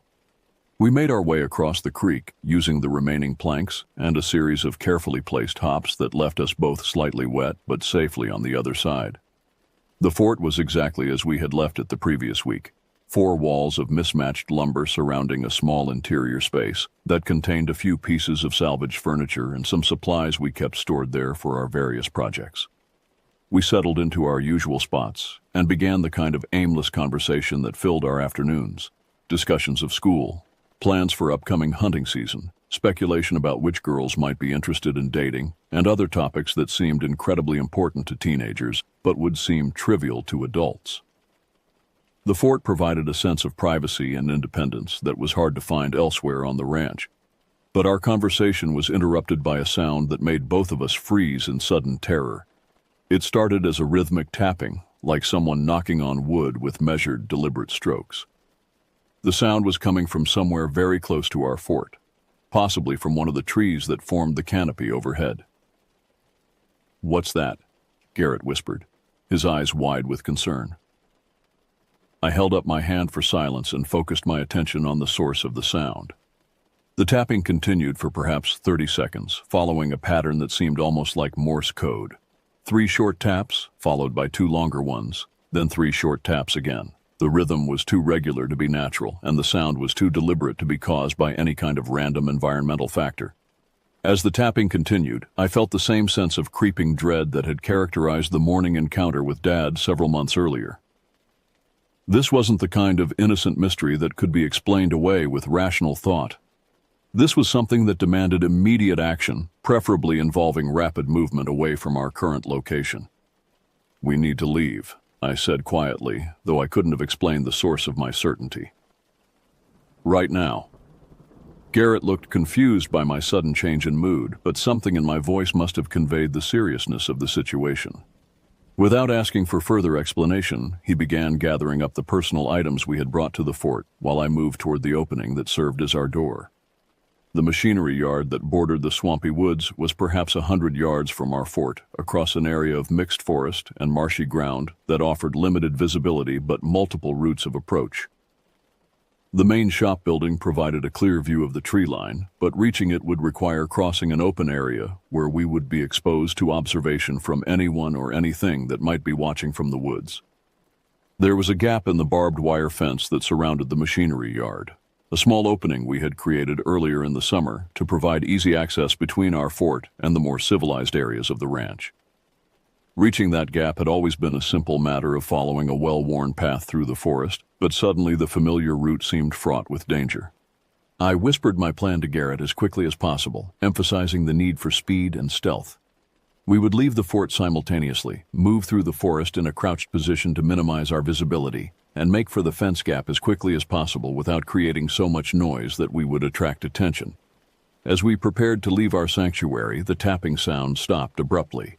The sudden silence was more frightening than the rhythmic noise had been, suggesting that whatever was making the sound had become aware of our presence and was changing its behavior accordingly. "Go," I whispered, and both of us burst from the fort at a dead run. But as I lifted my head to check our route toward the fence, I saw something that would haunt my nightmares for years to come. Standing in a small clearing, perhaps 25 feet directly ahead of us, was a creature that defied every assumption I had made about the natural world. The creature that stood before us in that small clearing was unlike anything I had ever seen or imagined.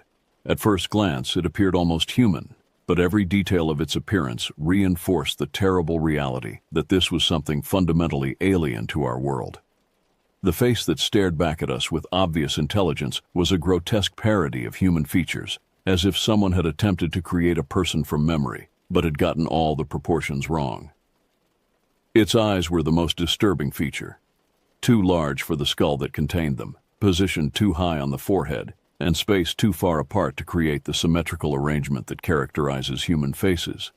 But what made them truly terrifying was their color, a sickly green that seemed to glow with its own internal light, creating the impression that we were being observed by something that belonged more to the realm of nightmares than to the natural world. The nose was pointed and oversized, projecting from the face like the beak of some enormous bird of prey. Below it, the mouth was a slash of darkness from which protruded a single yellowed tooth that curved downward like a fang. The entire facial structure was covered with patches of coarse, dark hair that failed to conceal the gray-green skin beneath. But it was the smell that nearly overwhelmed me, a combination of copper and stale cigarettes that seemed to coat the inside of my nostrils and throat with every breath. The odor was so intense and so unnatural that it triggered an immediate gag reflex, making it difficult to focus on the need to escape from our predicament. The creature's body was massive, easily 7 feet tall, and built with the kind of muscular development that suggested enormous physical strength. Its limbs were covered with the same patchy dark fur that marked its face, but in the exposed areas, I could see skin that was scarred and wounded in ways that spoke to a life of violence and hardship.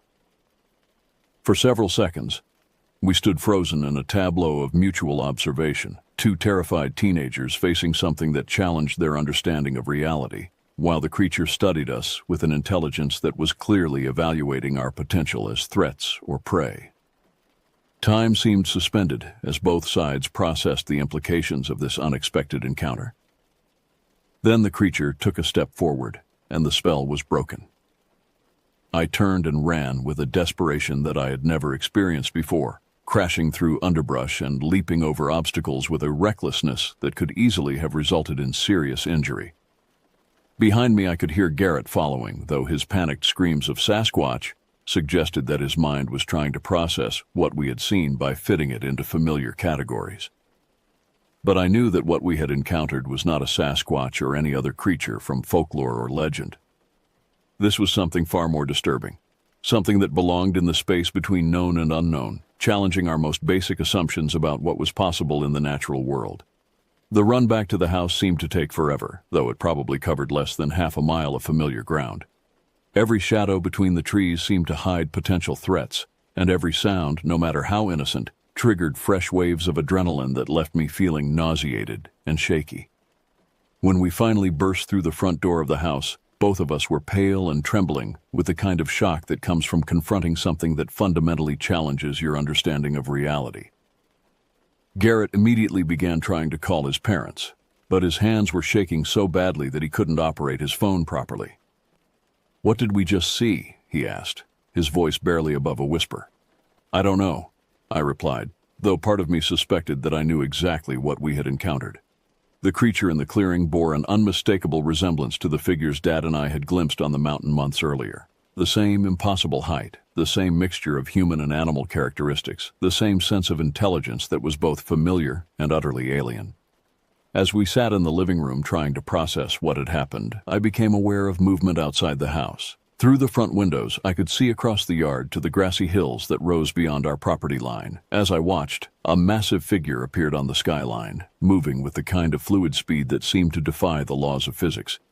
"There," I said, pointing toward the distant hillside. "Do you see it?" Garrett followed my gaze, and his face went white as he spotted the same figure that had captured my attention. Even at a distance of perhaps half a mile, the creature's size was apparent. It moved across the landscape with enormous strides, covering ground at a rate that would have been impossible for any human being. "How can something that big move so fast?" Garrett whispered. I had no answer for his question. Everything about what we were witnessing defied rational explanation and challenged our understanding of what was physically possible. The creature disappeared over the hill within seconds, leaving us with nothing but the memory of its impossible speed and size. That night, both Garrett and I stayed awake in the living room, too frightened to risk sleeping in separate rooms.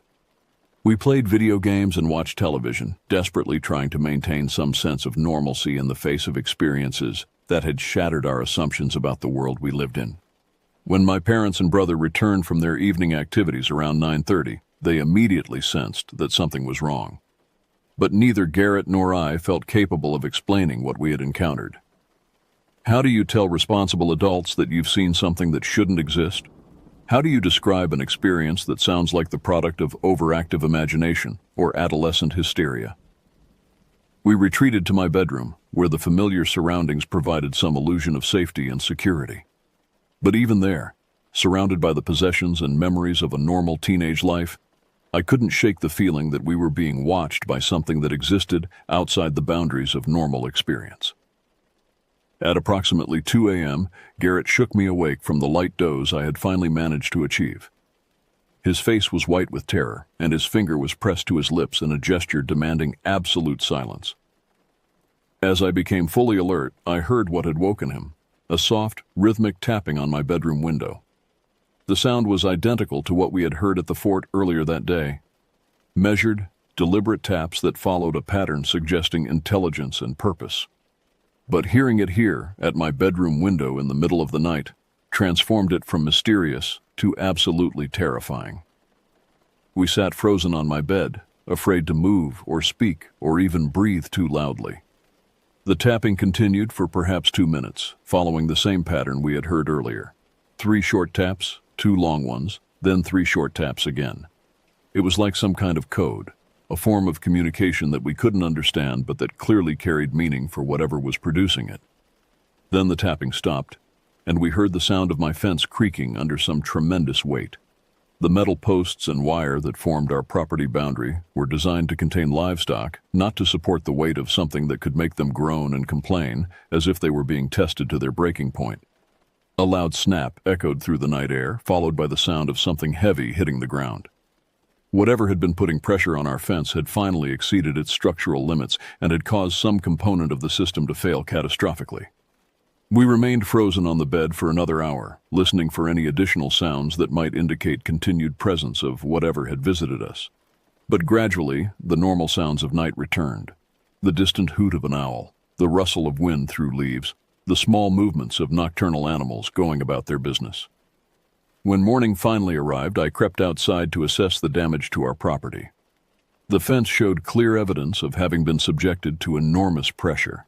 Several posts were bent out of alignment, and one section of wire had been snapped completely. My hockey stick, which had been leaning against the fence, was broken in half and lay scattered across the yard. The road hockey ball that had been nearby was completely flattened, as if it had been stepped on by something weighing hundreds of pounds. Across the road, I could see our neighbors loading their daughters into their car with the kind of urgency that suggested they too had experienced something disturbing during the night. The girls appeared to be in a state of hysteria, crying and clinging to their parents in ways that spoke to genuine terror rather than ordinary childhood upset. I wanted to approach them and ask what they had seen, but some instinct warned me that drawing attention to the previous night's events might not be wise. Whatever had visited our property had demonstrated intelligence and purpose that suggested it was capable of much more than simple vandalism or mischief. That incident marked the end of our encounters with the creatures that inhabited the deeper wilderness areas surrounding our ranch. In the weeks and months that followed, life returned to something approaching normal routine. But I never again felt completely secure when working or playing in the forested areas of our property. The events of that spring and autumn had revealed the existence of something that challenged every assumption I had made about the natural world. Somewhere in the vast wilderness that surrounded our ranch, creatures existed that combined human intelligence with physical capabilities that defied explanation. They had demonstrated awareness of our presence, the ability to communicate with each other across considerable distances, and the capacity for behavior that suggested complex planning and coordination. Most disturbing of all, they had shown that they were capable of venturing beyond their wilderness territory to investigate and interact with human settlements. The visit to our house in the middle of the night had been a deliberate act of reconnaissance, a gathering of information about our capabilities and vulnerabilities. I have never spoken publicly about these experiences until now, partly because I knew that few people would believe such an account, and partly because I wasn't sure I wanted to attract the attention of whatever agencies might be interested in such reports. The unmarked helicopter we had seen on the mountain suggested that someone in authority was already aware of the situation and was taking steps to monitor or control it. But as I have grown older and gained perspective on these events, I have come to believe that there are things in our world that exist beyond the boundaries of conventional knowledge. The creatures we encountered were not supernatural or mythological. They were flesh and blood entities that had found ways to survive and thrive in environments that most humans never penetrate. They may still be out there, in the deep wilderness areas where few people venture and fewer still return to tell their stories. And sometimes, late at night when the wind is blowing through the trees and the shadows are deep and dark, I wonder if they remember us as clearly as we remember them. The thought that we might one day meet again fills me with a terror that time has done nothing to diminish.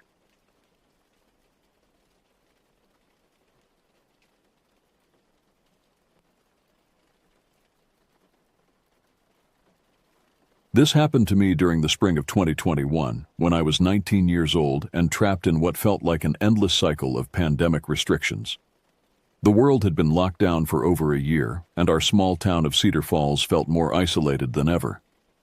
School had been a mixture of virtual classes and sporadic in-person sessions, but by late May, most of us had completed our coursework early. The administration basically told us that if we had finished our requirements, we didn't need to show up for the remaining weeks. Freedom, in the limited sense that existed during those times, finally felt within reach. My group of friends had been going stir-crazy for months. We'd exhausted every video game, binged every series worth watching, and had grown tired of the endless video calls that had replaced real human interaction. The only activity that remained consistently available to us was fishing.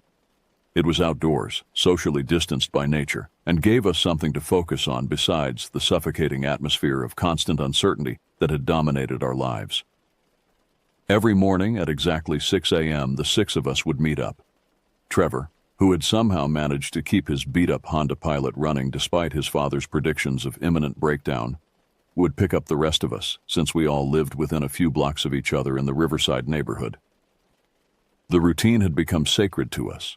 Tyler and Jordan from Maple Street, Ben and Drew from Oak Avenue, and myself from the corner house on Pine Road. Our destination was always the same: Miller's Pond, a decent-sized body of water about 15 minutes from town that consistently yielded trout and bass. The fishing wasn't spectacular, but it was reliable, and there was a small bait shop just 2 minutes away where Old Pete would sell us night crawlers and occasionally share stories about the good old days when you could catch fish the size of small dogs from that very pond. The repetition had become comforting. In a world where everything felt uncertain and dangerous, where we couldn't hug our grandparents or eat inside restaurants, this simple routine anchored us. We'd cast our lines, talk about nothing and everything, and for a few hours pretend that the world made sense again.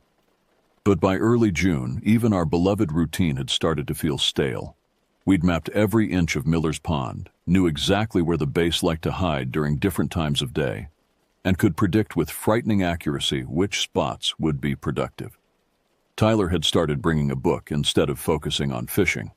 Jordan spent more time skipping rocks than casting his line. We all felt it. The need for something new, something different. That's when Trevor mentioned the app. Fishbrain had been downloaded on Trevor's phone for months, but he'd never really explored its full potential. It was designed to be a social network for anglers, where people could log their catches, share photos, and most importantly for us, mark productive fishing spots with detailed information about what species were being caught and when. On our final official day of school, while we sat around Miller's Pond, catching nothing but the same small bluegill we'd been pulling out for weeks, Trevor started scrolling through the app's map feature. His eyes lit up as he zoomed in on areas within a reasonable driving distance. "Look at this," he said, turning his phone screen toward us. "There's a creek system about 30 minutes north that people are saying is incredible for trout. Rainbow, brook, and apparently some brown trout too." The location markers showed consistent catches over the past several weeks. Photos of beautiful rainbow trout with vivid pink stripes, brook trout with their distinctive speckled patterns, and even a few impressive brown trout that looked like they belonged in a fishing magazine rather than a small creek in our area. "Says here the access is a bit of a hike," Trevor continued, reading the details. "About 4 miles of trail to reach the best spots, but look at these fish." He scrolled through photo after photo. These weren't the small, somewhat disappointing fish we'd been catching at Miller's Pond. These were the kind of trout that made fishing feel like an adventure rather than just a way to pass time. Ben leaned over to get a better look. 4 miles isn't that bad. We've hiked further than that before." "Yeah, but look at what some of these people are saying about the terrain," Drew pointed out, reading over Trevor's shoulder. "Multiple elevation changes, some steep sections, and apparently you need to cross the creek several times to access different pools." That actually made it sound more appealing to me.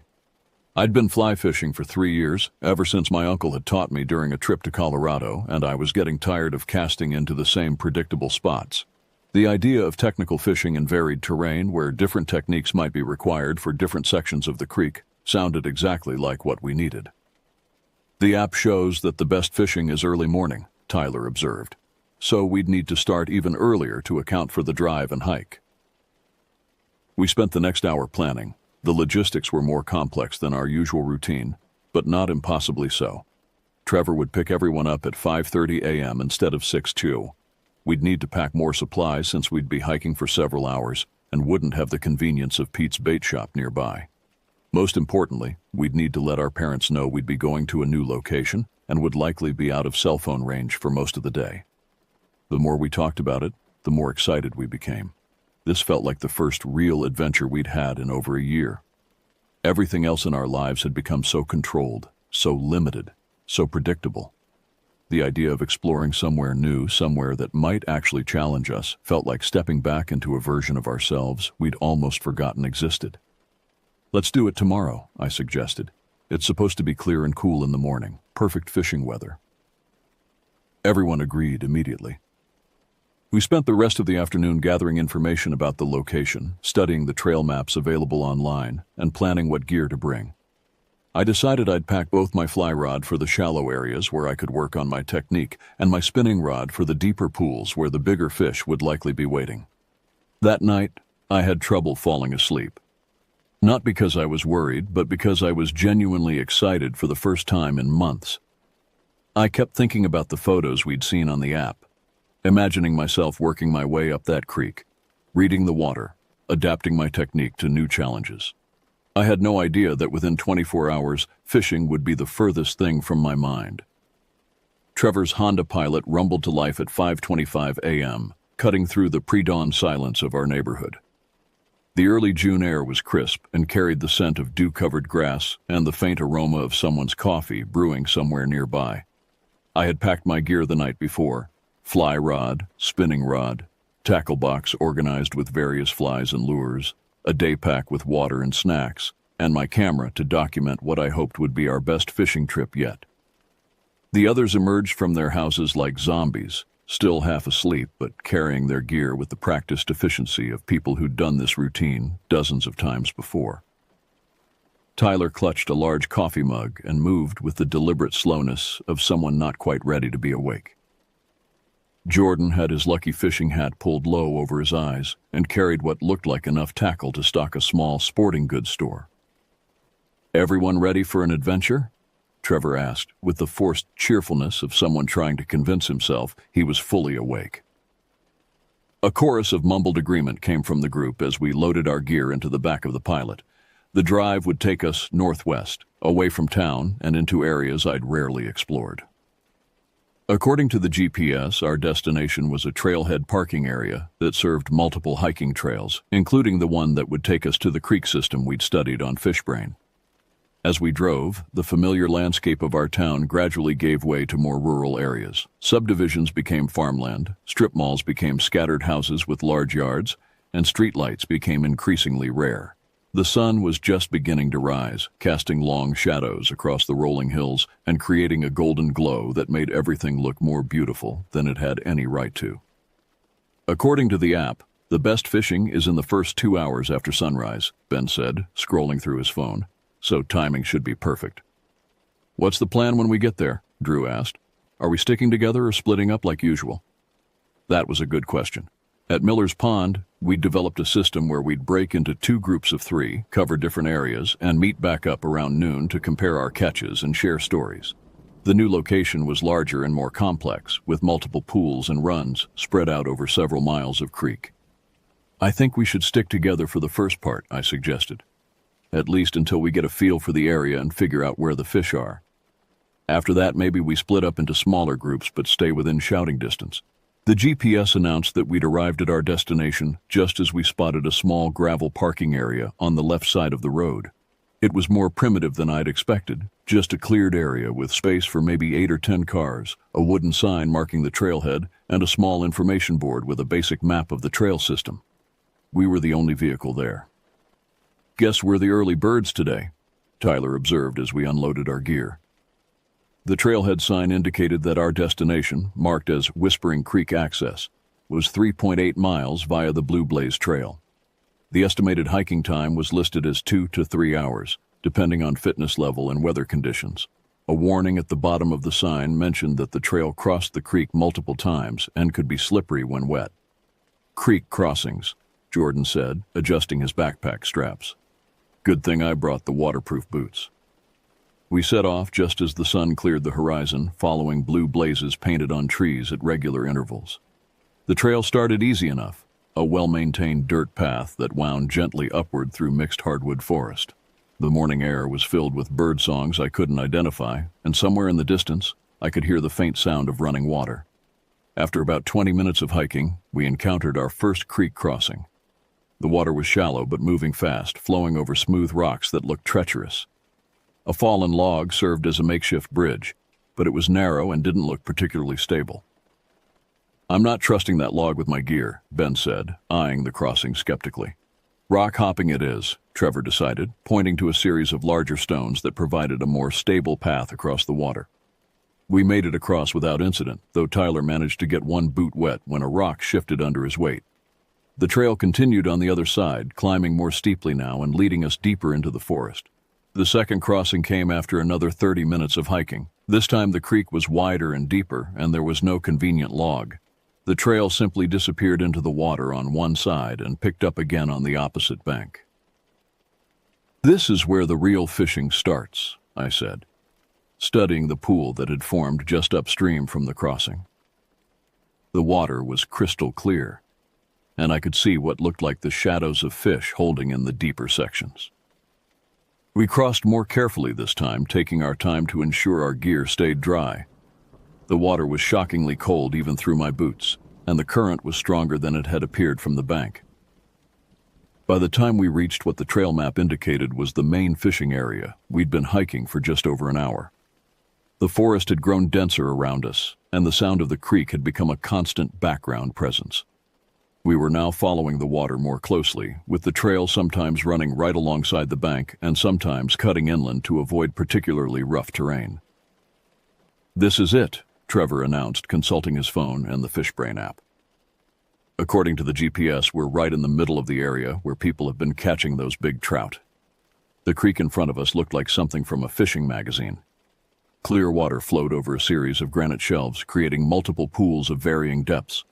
Overhanging trees provided cover and dropped insects into the water, while submerged logs and boulders created the kind of structure that trout love to hide behind. "This is incredible," Jordan said, already starting to assemble his rod. "I can see why people hike all the way up here."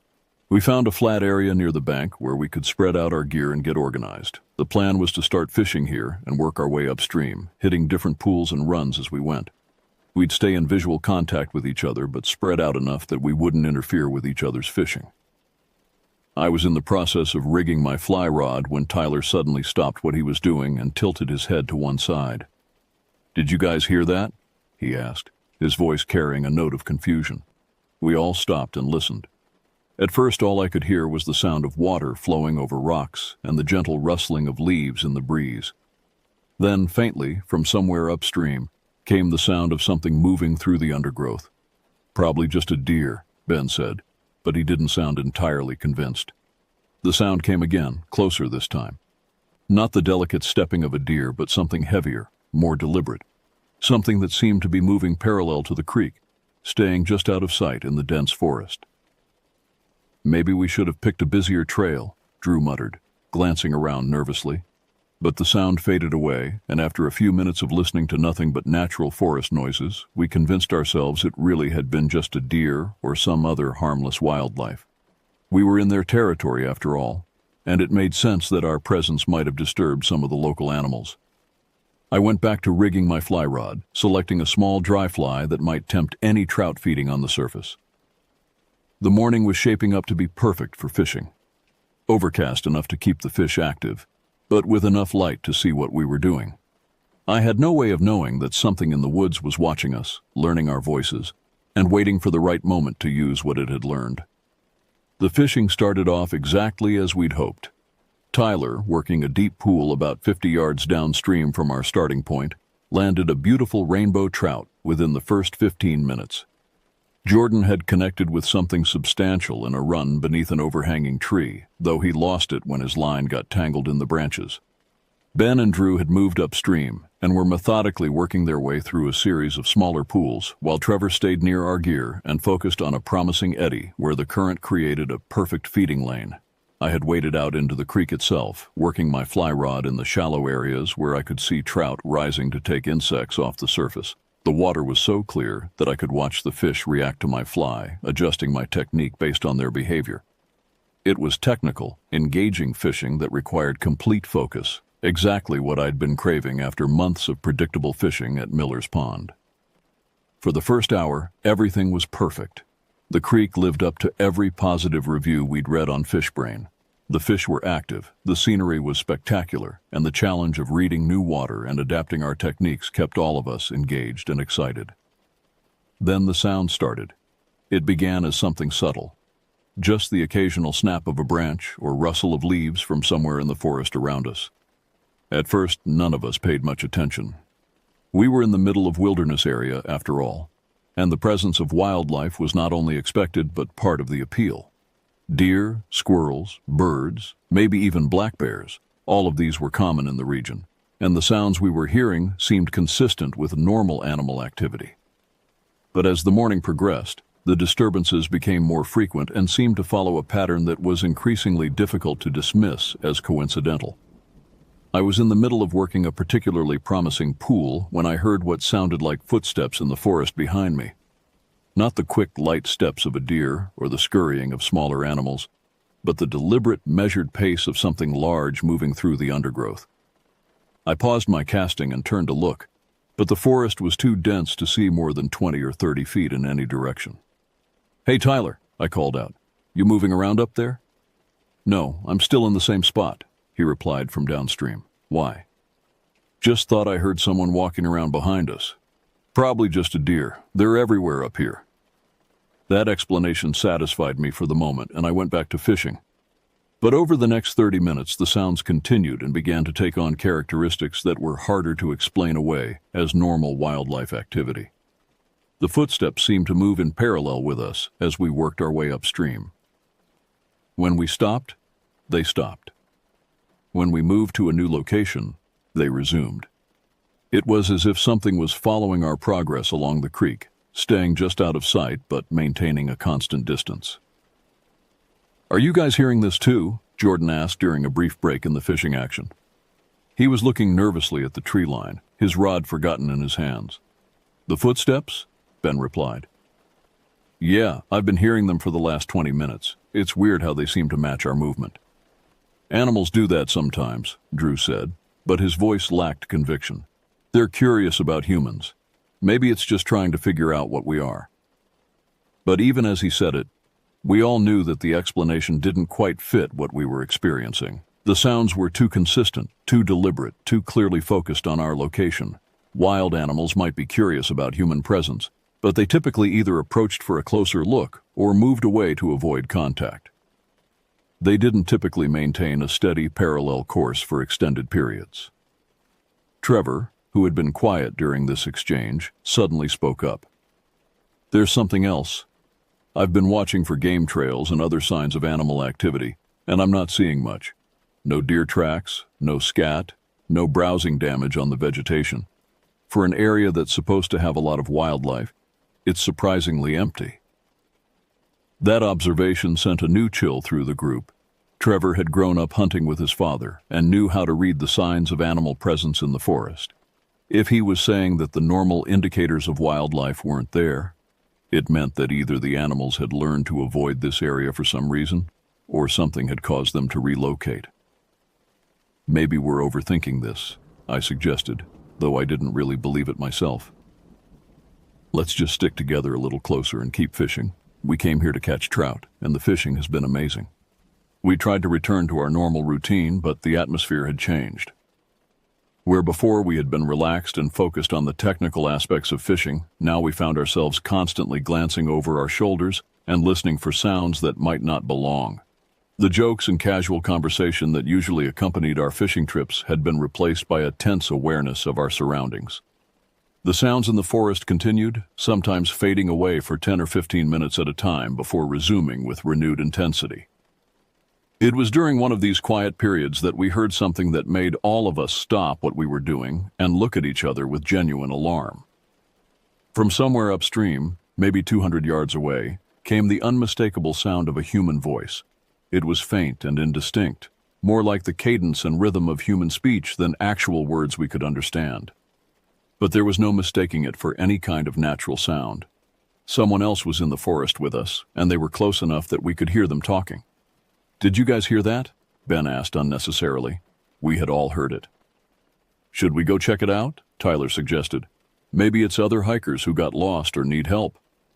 But even as he said it, something about the voice didn't seem right.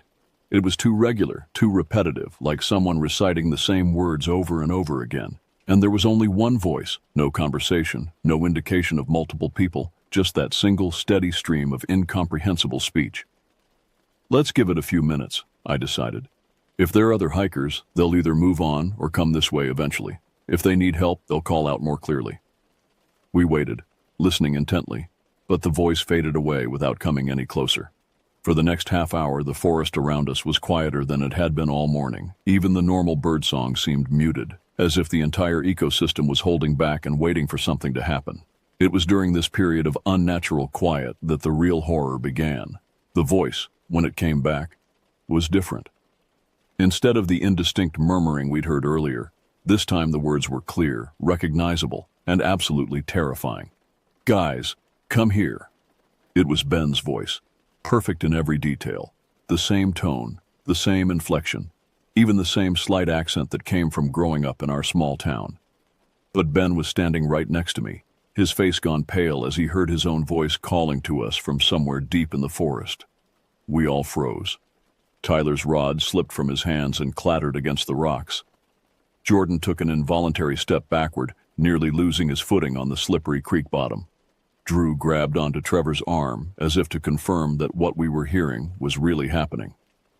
"That wasn't me," Ben whispered, though his statement was completely unnecessary.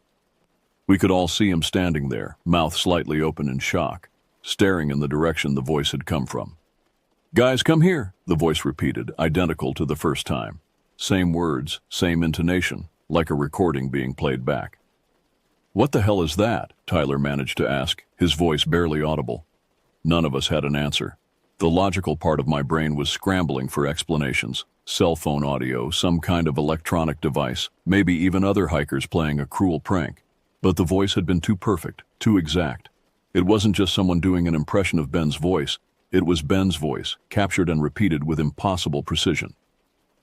"We need to get out of here," Drew said, already starting to pack up his gear with shaky hands. But before any of us could respond, the voice came again. This time it was Trevor's voice, calling from a completely different direction. Lincoln heard himself too.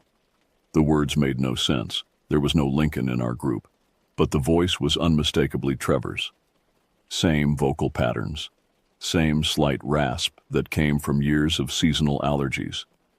Trevor himself was standing 3 feet away from me, his face a mask of confusion and growing fear. "How is this possible?" he asked. But his question was answered immediately by the sound of his own voice echoing back from the forest. "How is this possible?" That's when I realized what was happening, and the understanding hit me like a physical blow.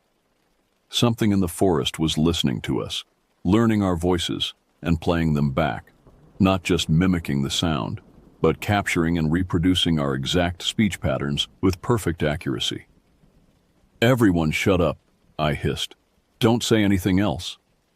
We stood in complete silence for several minutes, barely breathing, listening to the forest around us. The normal sounds of running water and rustling leaves seemed amplified in the absence of human speech. But underneath those natural sounds, I could swear I heard something else. A subtle scratching or scraping, like something moving through the undergrowth while trying to remain quiet. Then Jordan's voice came from upstream. "We need to get out of here." The exact words Drew had spoken moments before, but in Jordan's voice.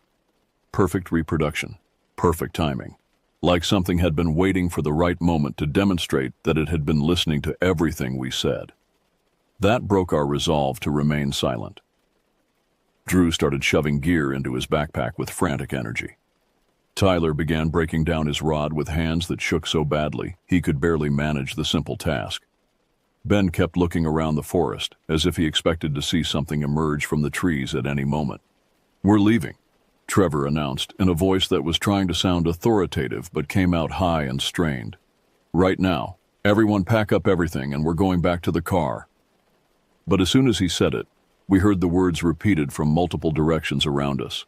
"We're leaving, right now. Everyone pack up everything and we're going back to the car." First in Trevor's voice from upstream, then in Ben's voice from across the creek, then in my own voice from somewhere behind us. The same words spoken in perfect reproduction of our own speech patterns, coming from locations that would be impossible for any normal person to reach in the time that had elapsed. The forest around us had become an echo chamber of our own voices, all speaking words we had actually said, but coming from directions where none of us were standing. "Move," I said, shouldering my pack and starting toward the trail. "Don't talk, just move." We half ran, half stumbled back toward the first creek crossing, abandoning any pretense of normal hiking pace. Behind us, our own voices continued to echo through the forest. "Move. Don't talk. Just move." What the hell is that? We need to get out of here. How is this possible? The voices followed us as we made our way along the trail, always staying just out of sight but maintaining a constant presence. Sometimes multiple voices would speak at once, creating a surreal chorus of our own words spoken back to us from the darkness between the trees. At the first creek crossing, Tyler slipped on the wet rocks and went down hard, soaking himself up to the waist in the frigid water. Normally, this would have been the source of jokes and laughter from the rest of us. Instead, we hauled him up and kept moving, driven by a terror that none of us completely understood, but all of us felt with absolute certainty. "Tyler's hurt," came Jordan's voice from somewhere behind us. "We should help him." But Jordan was right next to me, and Tyler was already back on his feet and moving. The voice was trying to get us to stop, to turn around, to go back toward whatever was speaking with our voices. We kept moving. The trail back seemed longer than it had during our morning hike, every turn revealing more forest that stretched endlessly ahead of us.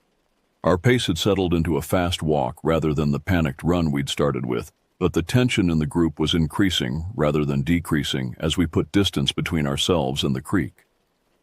The voices had stopped following us after we crossed the second creek, but somehow their absence was more disturbing than their presence had been. At least when we could hear them, we knew where the threat was located. Now we were hiking through forest that felt completely hostile, knowing that something was out there but having no way to track its location or intentions. Tyler's fall into the creek had left him soaked and shivering, despite the relatively warm morning temperature. His teeth were chattering, and he kept stumbling on sections of trail that should have been easy to navigate. The combination of cold and adrenaline was taking a toll on his coordination and judgment. "We need to stop and get Tyler warmed up," Drew said during a brief pause to check our location on the trail map. "No," Tyler replied immediately. "I'm fine. Let's just get back to the car."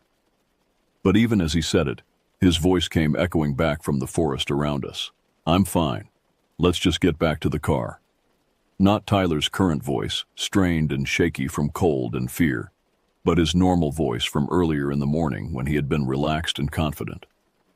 The thing in the forest was still with us, still listening, still learning. "It followed us," Ben said, the words coming out as barely more than a whisper. Those words, too, were immediately echoed back from multiple directions. It followed us. We resumed hiking with renewed urgency, but now the forest itself seemed to be working against us. Branches that I didn't remember from the morning hike caught at our backpacks and fishing rods. Rocks that had been stable on our way in now shifted underfoot, threatening to send us tumbling. The trail itself seemed less clear, with blue blazes that appeared to be missing or faded in crucial locations. "Are we on the right trail?" Jordan asked, consulting his phone and finding no GPS signal. "Are we on the right trail?" came the immediate response from somewhere ahead of us.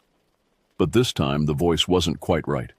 It was Jordan's voice, but there was something mechanical about it, as if it were being played through a speaker rather than spoken by a human throat. The mimicry was becoming less perfect, more obviously artificial. "It's getting worse at copying us," I observed.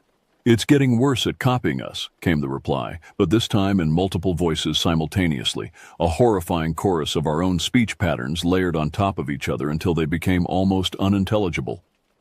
That's when I realized what was happening. The thing in the forest wasn't just learning our voices.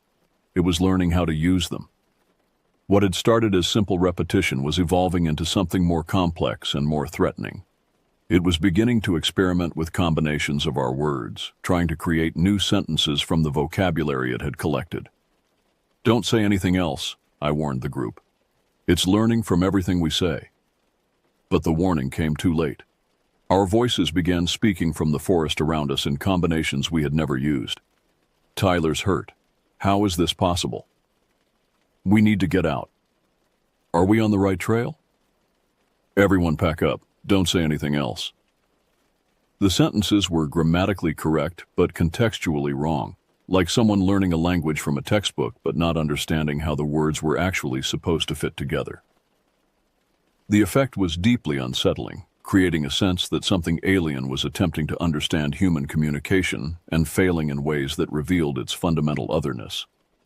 We reached the halfway point of our return hike, a small clearing where the trail split to accommodate hikers heading to different destinations, and paused to regroup. Tyler was in bad shape, his lips slightly blue, and his coordination noticeably impaired. Drew was checking his phone obsessively, hoping for cell signal that never appeared.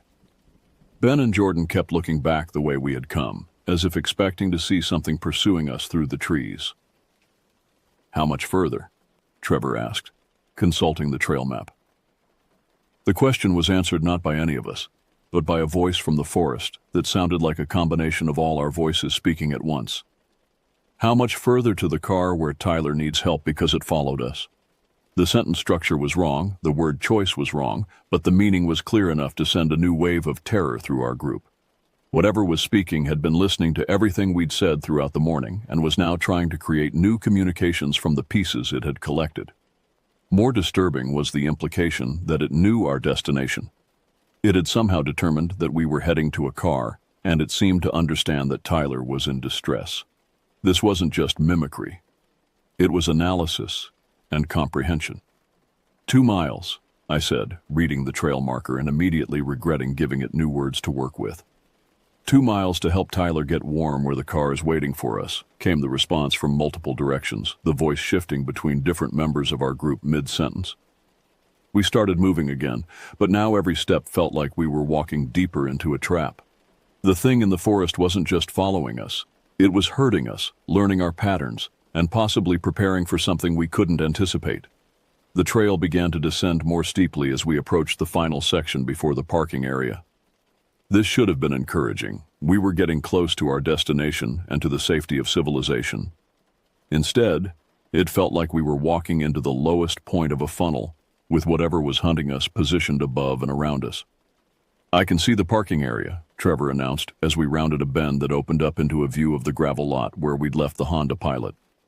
"I can see the parking area where we left the car this morning before hiking to catch trout in the creek," came the immediate response, but this time the voice seemed to be coming from the direction of the parking lot itself.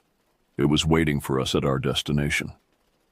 The Honda Pilot sat exactly where we had left it, appearing completely normal in the late morning sunlight. The gravel parking area was still empty except for our vehicle, and everything looked precisely as it had when we'd arrived, full of excitement and anticipation just a few hours earlier. But now the sight of our car filled me with dread rather than relief. If the voice was coming from the direction of the parking lot, then whatever was mimicking us had either moved ahead of our position or had never been behind us at all. The implications of either possibility were terrifying. "It could be between us and the car," Drew said, voicing what we were all thinking. "It could be between us and the car," echoed our own voices from the forest around the parking area. We stopped at the edge of the tree line, 50 yards from the vehicle, trying to assess the situation. The parking area was open ground with no cover. If we made a run for the car, we'd be completely exposed for the entire distance. But staying in the forest meant remaining in the territory of whatever was hunting us. "Keys," Trevor said, patting his pockets. "Where are my keys?" He went through every pocket twice, his movements becoming increasingly frantic as he failed to locate the car keys. Without them, we were trapped regardless of what might be waiting between us and the vehicle. "Keys," came the echo from the forest, but this time followed by, "Where are my keys this morning before hiking to the creek?" "Check your backpack," Ben suggested. Trevor dumped the contents of his backpack onto the ground, scattering gear and supplies while searching for the keys. Wallet, phone, granola bars, first aid kit, but no keys. His face was pale and his hands were shaking as he went through everything a second time. "They're not here," he said. "I know I had them when we got out of the car." "They're not here when we got out of the car," the voices repeated from multiple locations around the parking area. That's when I noticed something that made my blood freeze. There were footprints in the gravel near the Honda Pilot, fresh footprints that hadn't been there when we'd parked. Someone had been at our car while we were hiking. "Look at the ground around the car," I said, pointing toward the vehicle. The others saw it too, clear impressions in the gravel showing that someone had walked around the entire vehicle, examining it from every angle. The footprints were too large to belong to any of us, and the tread pattern didn't match any of our hiking boots. "Someone's been here," Jordan said. "Someone's been here examining the car while we were hiking," came the response from somewhere near the vehicle itself. We were trapped. Our transportation was 50 yards away, but someone or something had already discovered it and was potentially waiting for us to approach. The keys were missing, which meant that even if we reached the car safely, we might not be able to leave. "We need to think about this," I said. "Maybe we should head back to the trail and try to find other hikers who can help us." But even as I suggested it, I realized how foolish the idea was. We hadn't seen any other people all morning, and the trail system was remote enough that we might not encounter anyone for hours or even days. Tyler was getting worse. His shivering had become more violent, and he was having trouble following our conversation. "Tyler needs medical attention," Ben said. "We can't wait around here indefinitely." "We can't wait around here for Tyler who needs medical attention," the voices responded. But this time, there was something different about them. They were clearer, more focused, as if whatever was speaking was getting better at combining our words into coherent statements. Trevor made the decision for all of us. "We're going for the car, all together, fast as we can. If someone's waiting there, at least we'll all be together to deal with it." He started toward the parking area before any of us could object, moving at a fast walk that quickly accelerated into a run. The rest of us followed, abandoning any attempt at stealth or caution. If something was going to happen, it was going to happen now. The 50 yards to the car felt like 500. Every step across the open gravel seemed to take forever, and I kept expecting to hear footsteps behind us or see something emerge from the tree line. But we reached the Honda Pilot without incident, gathering around the driver's door while Trevor searched his pockets one more time for keys that weren't there. "Check inside the car," Drew suggested. "Maybe you left them in the ignition." Trevor cupped his hands against the driver's side window and peered inside. His expression changed from desperation to confusion to something approaching relief. "They're there," he said. "The keys are in the ignition." "That's impossible," Jordan said. "You locked the car when we got out." But Trevor was already trying the door handle, and it opened easily. The car was unlocked, the keys were in the ignition, and everything appeared normal except for the fact that none of us remembered leaving it that way. "Get in," I said. "We'll figure it out later." We threw our gear into the back and piled into the vehicle, Tyler claiming the front passenger seat where he could get the most benefit from the heater. Trevor turned the key and the engine started immediately. As we pulled out of the parking area and onto the road that would take us back to civilization, our own voices called after us from the forest. "Get in the car where the keys are waiting for Tyler who needs help. We'll figure it out later when we get back to town. Check inside the car that's unlocked this morning." The sentences were becoming more sophisticated, more contextually appropriate. Whatever was in that forest was learning fast, and the thought of what it might be capable of by the time other hikers encountered it made me sick to my stomach. We drove in complete silence for the first 20 minutes, each of us lost in our own thoughts about what had just happened. Tyler gradually stopped shivering as the car's heater warmed him up, but his face remained pale, and he kept glancing nervously at the mirrors as if expecting to see something following us. It wasn't until we reached the main highway that anyone spoke. "We need to report this," Ben said. "Other people hike that trail. They need to know there's something dangerous up there." "Report what exactly?" Drew asked. "That we heard voices in the forest? That something was copying the way we talk? Who's going to believe that?" It was a fair question. The story sounded insane even to us, and we had lived through it. Law enforcement would likely assume we had been pranked by other hikers, or that we had misinterpreted natural sounds due to paranoia and isolation. "What about the footprints around the car?" Jordan suggested. "And the missing keys that somehow ended up in the ignition?" Those were concrete, physical evidence that something unusual had occurred. But they could also be explained by human activity. Someone could have found Trevor's dropped keys and put them in the car as a good deed, or the footprints could have belonged to maintenance workers or other legitimate visitors to the area. "I'm calling the ranger station," Trevor decided, pulling out his phone now that we had cell service again. At minimum, they should know that people are having unusual experiences on that trail.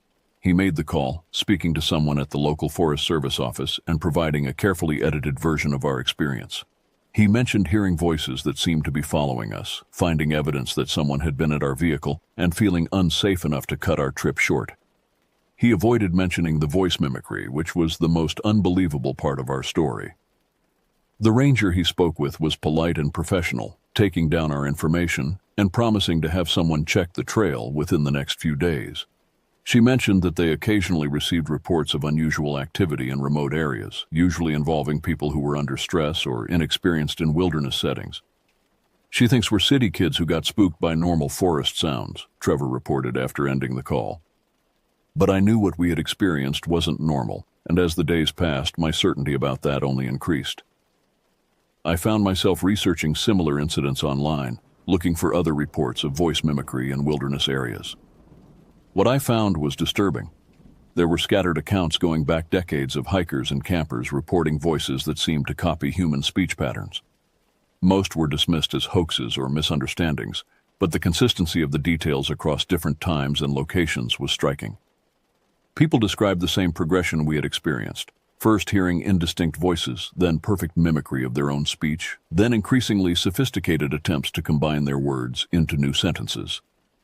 The most disturbing reports came from areas where search and rescue teams had been called to look for missing hikers. In several cases, other hikers had reported hearing the voices of the missing people, calling for help from locations where no one was found. The missing hikers were sometimes located days later in completely different areas, with no memory of how they had gotten there. I shared my research with the others during a group video call a week after our experience. None of us had been sleeping well, and we all admitted to feeling anxious and unsettled in ways that we couldn't fully explain. "So, what do you think it was?" Tyler asked. He had recovered physically from his exposure to the cold creek water, but like the rest of us, he was struggling with the psychological impact of what we had encountered. "I think it was human," I said. "Someone with technology that could record and play back our voices with perfect accuracy. Someone who has been using that trail to target hikers." It was the most rational explanation I could come up with, though it didn't fully account for everything we had experienced. The speed with which our voices had been recorded and played back, the ability to combine our words into new sentences, the apparent coordination of sounds from multiple locations, all of these suggested technology more sophisticated than anything I knew to be available to civilians. "But why?" Ben asked. "What would be the point?" "Maybe to separate people from groups," Drew suggested. "If you can mimic someone's voice and make it sound like they're calling for help from a different location, you could potentially lure their friends away from safety." The implication was horrifying. If someone was using advanced voice mimicry technology to hunt hikers in remote areas, then other people were in immediate danger. Our escape might have been successful, but the next group to encounter this threat might not be so fortunate. "We need to do more than just report it to the Forest Service," I said. "We need to make sure this information gets to people who will take it seriously and investigate properly." Over the following weeks, we contacted local law enforcement, state police, and even the FBI field office in our region. Most of these contacts resulted in polite but dismissive responses. Without concrete evidence or a specific crime to investigate, there was little that official agencies could or would do based on our report alone. But we also reached out to hiking forums, local outdoor clubs, and social media groups focused on wilderness safety. Here, our warnings found a more receptive audience. Other hikers shared similar experiences, adding details that supported our account and filling in gaps in the pattern of incidents. A picture began to emerge of organized predatory activity targeting remote hiking areas throughout our region. The voice mimicry was just one technique being used. Other reports mentioned false trail markers, deliberately damaged bridges and trail infrastructure, and evidence of camps hidden in areas where no camping was supposed to occur. 6 months later, A joint task force of state and federal law enforcement arrested 3 individuals who had been operating an elaborate scheme to rob and kidnap hikers in remote wilderness areas.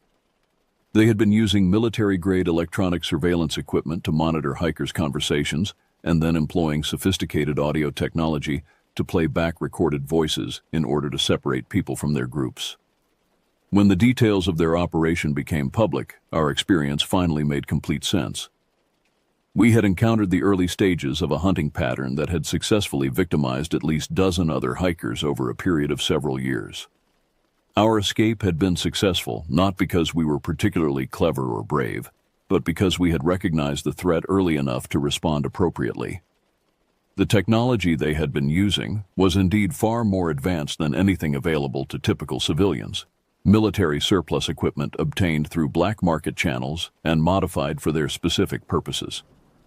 Their operation had been sophisticated enough to avoid detection for years, and it might have continued indefinitely if they hadn't eventually targeted a group that included an off-duty police officer who recognized the tactical nature of what they were experiencing. Looking back, I realize how fortunate we were. The voices in the forest that day were not supernatural or unexplainable.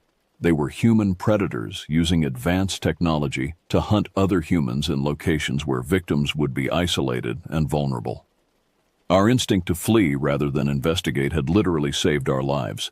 The wilderness remains a place of beauty and recreation for millions of people, but it's also a place where human predators can operate with relative impunity. The incident taught me that the most dangerous creatures in the forest are not bears or wolves, but the humans who have learned to exploit our assumptions about safety and isolation. I still go fishing with my friends, but we're more cautious now about remote locations. We inform multiple people about our plans, carry reliable communication equipment, and most importantly, we trust our instincts when something feels wrong. The voices in the forest that day were a warning that we were fortunate enough to heed in time. The memory of hearing our own voices calling to us from the darkness between the trees will stay with me for the rest of my life. Not because it was supernatural or mysterious, but because it was human intelligence turned toward predatory purposes, and because I now understand how easily it could have ended very differently for all of us.